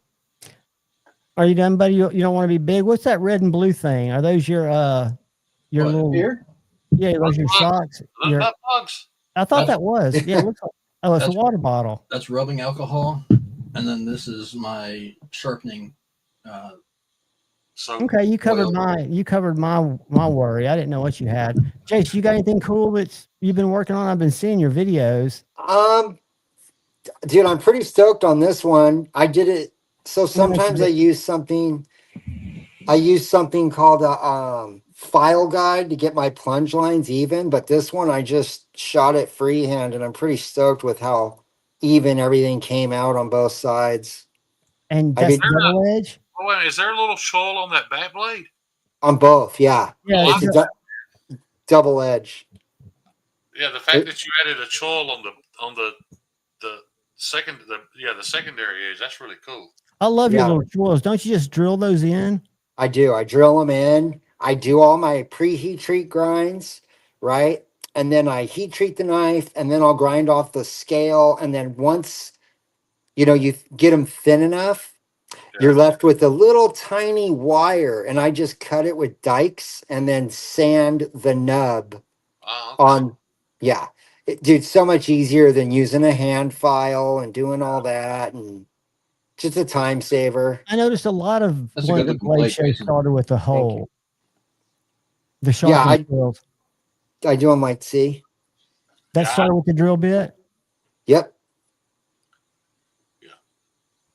Yeah, you just when you draw it on there, you drill the hole and then grind to it and Yep. Choil. I've been considering starting doing Jason, what tool did you say you used to do that double grind that you showed first? This guy? Yeah, I did this well with the exception of those holes, which I did with a drill bit. I freehanded it. Yeah, I could use some advice on that recurve. Yeah, that's amazing, dude. I haven't attempted any recurve grinding yet. So. Dude, it's really hard, as you know. I mean, you make knives to get the bevels. Just to do a standard hollow grind like that and get the bevels, even Steven, straight down the middle. Right. Even with guides, it's hard because I've tried bevel guides before, but you know why I don't like them? They work great. They're amazing. I'm so lazy and my ADD is so bad. I hate having to take the knife off and flip it around and re-screw it. And mount it back in. Yeah, so I just like to grab it, do it, flip it, But you've got that artistic background. Those done on a contact wheel? Excuse me? That recurve, is it hollow? Is it done on a contact wheel? Yeah. Okay. Yeah, this is a hollow grind. Yeah. Well, it's a very abrupt hollow grind. I did that on an 8-inch wheel, but this material is about 3/16 of an inch thick. Right. Well, I haven't announced this yet either, but sitting 4 feet from me is my 8-inch wheel attachment. I got it today. Congratulations, buddy. That's what these are done on, is an 8-inch wheel. Yeah. That's my most used wheel, is the 8-inch. Don't get me wrong, you can't order a hollow grind knife at this moment. I've got to perfect it before I start selling hollow grinds. I love that little design, buddy. Dude, I got one very similar to that. I've got I got a really cool trick, dude. I'll show you. I'll send you a video on it. Took my hollow grinds, dude. I was, they're hard to do. Yeah. But you're going to need 2 wheels, right? So you have an 8-inch, right? Yeah. You need to get a 6 or a 10-inch. And I'll show you a trick, dude. It changed. I did that trick on this one. I did that trick on this one. It's hard to explain, and I can't, but you start with a smaller wheel. Yeah. And you get it as dialed in as you can. And then you jump up to the bigger one. And when you start doing hollow grinds, you're going to notice when you're on the contact wheel, back and forth, right? You'll sort of, when you're, learning it, you'll get these weird, you want it to be a perfect concave all the way down, right? Well, at first, it's going to be a little wonky. Things are going to be a little uneven, right? You got to trust the process. Right. But you start with the smaller wheel, right? And then, dude, I'm telling you, then you have that concave sort of, valley in there. Then you jump up one size. So if you're using a 6-inch wheel, go to an 8. If you're using an 8, go to a 10.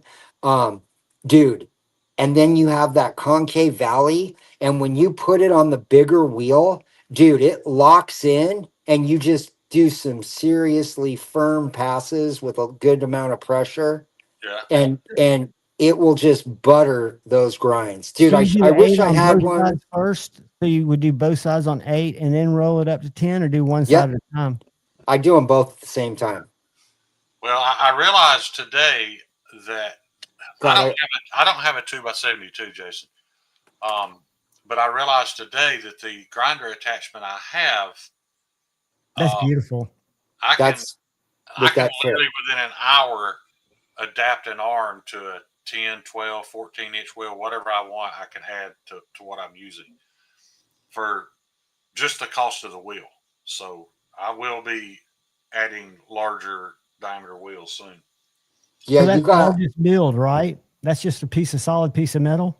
Yeah, this is 1/4 of an inch thick. I thought So about this I was really impressed. That's probably my favorite knife you've ever made, Jason. this When you one, showed that last time, yeah, I really liked that.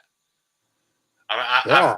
if you told me what do you think about a knife with no scale material, I'd be turned off at the thought of it. But after seeing it, it kind of inspired me to want to make one. Especially looking at it being full tang, that's what's so cool about it. It's not little scale skins on it.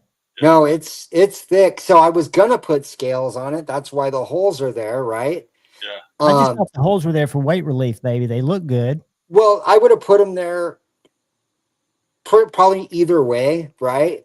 Yeah. But they originally were there because I was gonna put scales on it. And after I ground the knife, dude, this thing, I'm not kidding. It's almost like I'm almost thinking it might have made it less ergonomic if I put scales on it. That's how good this thing fits in my hand. Right. Maddie, thank you, brother. When do you go live? How many minutes? While you're here, Jason, I'll ask you a quick question too, because I think we both 20, Javon. We both started trying something about the same time. Thanks, bud. I heard that you had switched from 2-part epoxy to the Gorilla Glue for attaching your scales, and so did I. How has that worked out for you so far? Okay, so the 2-part epoxy, I don't use like the 5-minute stuff. I use the stuff that's at least 24 hours because it just works better. Here's the problem I was running into. So when I make scales, or say I'm going to put, remember I told you I'll make a scale and I'll add the liners on at the end? Right. Because, a 16th inch thick liner, you can grind that even with your scale in about 1 minute on your grinder, With the epoxy, it works really good, especially if you really let it sit for at least 48 hours. I was noticing because when I glue scales together, I just put, because it's 50-50, 2-part, 50-50. I would just eyeball 50 on one side, 50 on the other, and kind of rub them together, right? And squish them down and wipe off the excess. Well, if you get that 50-50 off, dude, those scales could take 72 hours to fully cure. If they're not mixed right. Right. But the Gorilla Glue, now, Gorilla Glue for liners, amazing. Because it works the same every time. It's going to be totally dry in 24 I know hours. what you're about to say. I attached my liners with the 2-part Maddie, your epoxy. hug's coming, buddy. Yeah, but I attached this. I then glue them to the knife. But something I also do, I make sure I sand the liner to scuff it, and then I go in and drill little 1/16 divots through the liner and into the scale. I don't go all the way through. Right, just to give it spot for holes to give that stuff room to spread and get a bite. Right. So far, it's worked really well for me. So yeah, you know what I've not been doing? So when I glue scales to liners, one thing I used to do is I clamp the shit out of them, right? Put a bunch of C clamps or quick clamps or whatever. Right. Dude, what I do now is I just take my aluminum heat treat plate. It's 1 inch thick. It's so funny.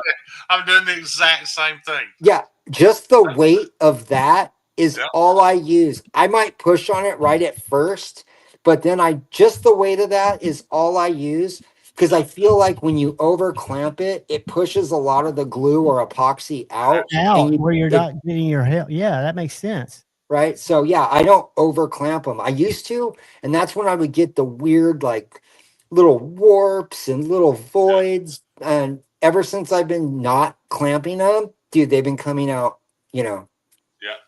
I pretty just switched good. to that process maybe a month ago. I think it's so cool to see you guys learn and do cool shit. Just enough weight. Yep. Yeah. And then I come in the next day, lift it up, it's ready to go. Exactly. Yeah. Now, you know what else I'll do sometimes? I'll do the just, the aluminum plate on them for the weight. After they've set, say overnight or at least 12, 14 hours, then I might, put a little extra weight on it once it's sort of set. But I mean, I usually don't do that, but every once in a while I will. It's weird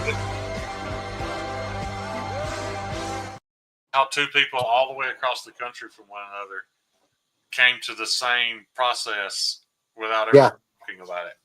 Because I didn't see that on YouTube. I just tried it. It's working better for me. Me either. Yeah, a lot of stuff that I do now, of course I watch the videos, right? The how-to videos and how people are doing stuff. I'll watch them to get a general idea, but then I just figure it out on my own and like sort of do my own little process. Instead of replicating what you're seeing, you're just taking ideas from what they're doing and trying to do it your own way. That's what's great about the world we live in now is you can watch 20 different videos and then morph all their ideas into something that's your own. Yeah. Yeah. Yeah. Shane, do you want me to show a couple big ones? Yep, I'm gonna give a quick Matty hug. Yeah. A super quick hug. It didn't even hug. If they didn't embrace it, wasn't an official hug. Are you talking about Empty's knife? Yeah. Yeah. I don't think he's here, but yeah, show it. Can I make you big, Kyle? If you want to. These haven't been touched up, but they're pretty solid already. Here's a large chain knife. Oh, that's cool. What's the material, the steel and the HRC on that one? That's 64 HRC crewware. And Jason, that's Shane's. I would say that's Shane's driving factor besides design is working heat treats to try to maximize and play with different steels and their thresholds, right? Right. It's actually 64.8, but I say 64 because I don't want to say 65 and somebody be able to call me a liar. But right. 64. Hey, do you want to see? Nice here, Rick. Thanks for joining, buddy. Are you talking about Dawson's? No, Troy's. Troy. Oh yeah, Troy. I'm sorry, not Jeffrey Dawson. Do you want me to show that one? Yeah, absolutely. That big old bruiser. Oh, heck yeah. That is a chopper. That's 3/16 inch thick, 3V. 3V. At about 64 HRC. How's the 3V to work with? I have not used 3V yet, I don't think. No, I haven't. I think it's one of the easier steels I've worked with. As far as like how hard it is to grind and all that stuff, it was not an issue. It was an issue? No. I like working with it. That's 9.5 inches long. Yeah. Hey, Jason, do you do pin steel or are you doing all screwed on handle? I try to do all screwed on stuff lately, honestly. And what you're using, I've seen your screws are like 20 Torx. They're I just buy these from Maker's Material. They're pretty standard. A lot of knife makers use them. I was going to show that to Shane. Let me exit that layout. So I used to, as you know, you probably have a couple of my knives with mosaic pins. Oh, yeah. They're very cool, and I like the way they look, but I like to minimize the amount of glue or epoxy I use. And I just hate the process of gluing it onto the knife. I don't know. And ever since I sort of got the hang of doing the removable scales, unless someone specifically asked for mosaic pins, I just do them like this now. I've got it. Don't you have to countersink those holes, Jason? Yeah, they are. See, that's the thing. I don't have a drill press precise enough to countersink yet. Dude, I mean, the Harbor Freight drill press would work fine. That's what I just use like a literal 40-year-old drill press. Right. But I also do have a manual mill, but I usually do the scales on my drill press. It's like an old Craftsman. Someone gave it to me. I got you. Todd Carr, that one's not for Sawtooth. That one's for Tree Stabbing Troy. Sawtooth has a knife coming that I'm not showing until it's done, but I promise you it's 100% Sawtooth. Jason, Maddie, have you did tried you see using me change Corby the- bolts yet? I have actually. I'm doing a knife similar to this one Make you with big? with it's actually exactly like this, except this is more of a spear point. See the little thumb ramp right there? Yeah. This one just goes straight like a drop point. It's supposed to be like a skinner. And I'm using the guy brought me an antler from some freaking animal he killed. Oh, okay. So I'm going to use the Corby bolts to, adhere the antler on pretty much this knife, but slightly Oh, that'll different. be neat. I mean, that'll be something that'll mean a lot to him, especially Yeah. if he got the animal. Yeah, it's a shooting friend of mine. I'm trying to actually finish it tomorrow so I can give it to him at the shooting match on Sunday that I'm going to. And that's another thing. Jason is a master freedom pill dispenser. I love watching your videos. Yeah. Thank you. What are they timing you on? I mean, I don't understand how those courses work. I know I should. It's called a shot timer. It's so the safety officer will say stand by, which means are you ready? You just nod your head or don't say anything, and then as soon as you hear the beep, your time starts and you have to dispense Are you at are the you targets until you got them all twice. You shoot everything twice, basically. You have so to see how whether fast it's you can do it. reload or Yeah, you usually have to do at least one reload per stage. Jason, are you running open in IDPA? No, I shoot carry optics. Okay. Because you're running Atlas, right? Yeah, but I shot just a Glock 19 with the RMR for years before I Right. got I my just didn't know Atlas. if the Atlas was still able to be in carry or if that was open. No, it's in the IDPA, it's carry optics. Okay. There's no open in IDPA, only USPSA, which I also shoot, but not like I do IDPA. That's is what I that was thinking open was sights? Is that USPCA. just your basic sights? Open means basically think like a race car that shoots bullets. It's like anything goes. Yeah, you can do anything. Compensators, thumb rest, giant magwells. It's a gun set up just to shoot as fast as you possibly can. I got you. Where this is more It's what I control. carry. Yeah, Yeah. Well, I don't carry an Atlas. I carry a Glock 19, but I shoot an Atlas in competition. But yeah. And you're still very active in that. I mean, you enjoy it, right? Oh yeah. Yeah, I'm shooting Sunday. I try to shoot at least 2 or 3 matches a month still. Well, good luck, buddy. I love watching your videos when you put them up. You got Yeah, I anything don't- that you're trying to move out over there on that table? That might be on IG in the next few. I'm gonna throw your IG up here. All of these except for so I'm trading a guy that makes really cool segmented scales, with like the fancy wood and the freaking dude, he makes like the lanyard beads and like he's sending me a few pairs of scales. Dude, he sells his scales for like $140 for one set. And You're he's talking about sending shark? What's that? You're talking about shark scales? Similar, but no, this guy, I just recently put him on my Instagram. I tagged him in a few things. His name's Gage. He makes some amazing scales, dude. He also makes really fancy like axes.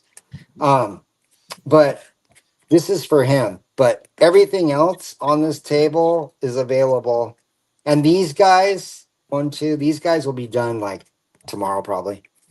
Gotcha. Show me that scale on here, Jason. If it's is it towards the top? Oh, let me see. I don't know if I just tagged him in something. It might have been on my story actually. Okay, never mind, dude. This is where I follow to see what Jason's dropping, and he'll put a lot of stuff in his stories, things that are going to be. I'll post something tomorrow for him. He's a really cool guy. He actually reached out to me and was like, "Hey, I make some pretty cool scales. Would you make me a knife and do a little trade?" And I was like, "Hell yeah, let's go." Because I don't have the patience to make segmented scales, dude. I mean, I could. I've done it, but I mean, he makes them really well. Like he don't make knives. He makes scales. So he's really, really good at it, Javon, I'm going to share a in what screen you're good at. Javon, I'm going to share a screen for Jason to look at, okay? Okay. That's the ones I was talking about. Yeah, he makes stuff like that, like super like exotic, like like vintage Westinghouse fucking micarta with some fancy space wood and some wizard smoke, all that stuff. Yeah, that's and cool. that's not cheap. It doesn't look. It does not look inexpensive. No, it's got wood and stone. He's basically sending me what you're showing me there, just different variants, right? But those type of scales. So I'm going to be making a bunch of knives next week with those scales on it. Yeah, those are super hard to do. To get to line up exactly correct. Plus, you got to have something. Your machine has to be so precise. You're getting everything lined up completely square at 90, so you're not getting gaps. Right.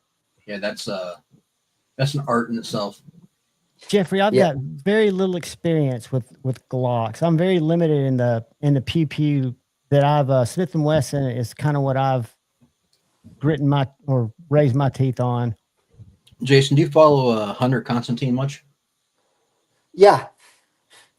Yeah, he's I like watching a lot of his he just did a really cool video recently on running drills on the Shadow 2 carry, but he was looking at how it was doing running the same course setup forward and backwards and seeing how it reacted. Right.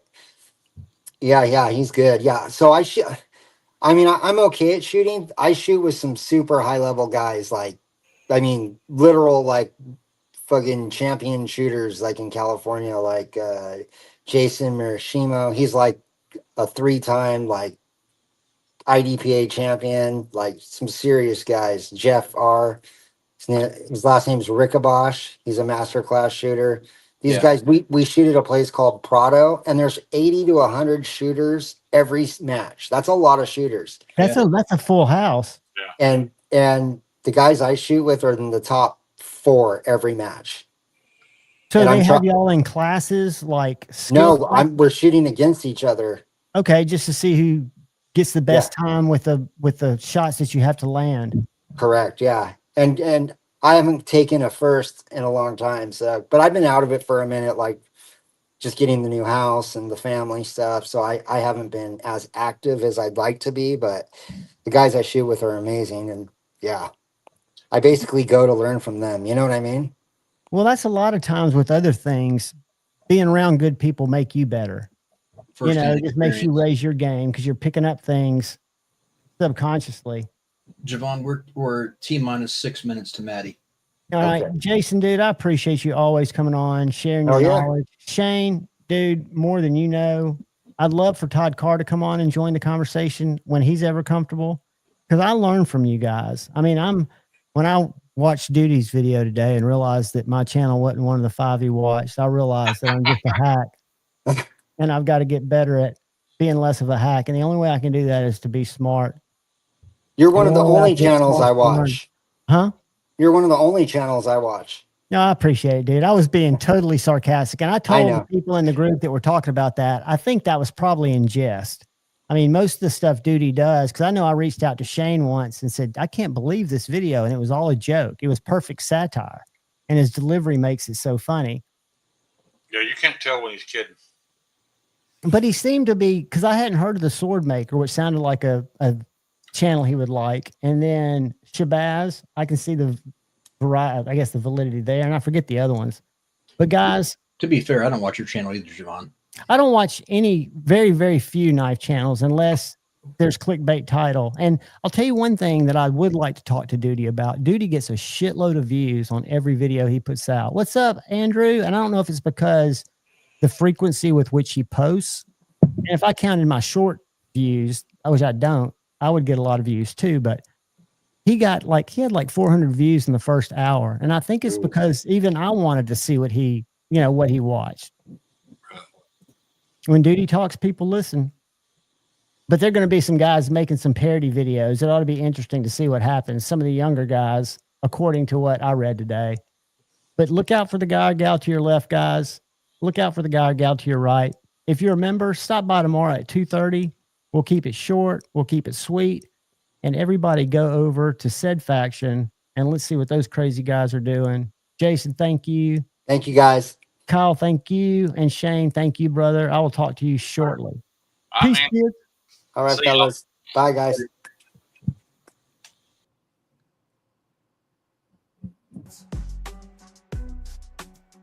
Let's watch Juron's witness and get high on cigarettes. Let's watch Juron's witness and get high on cigarettes.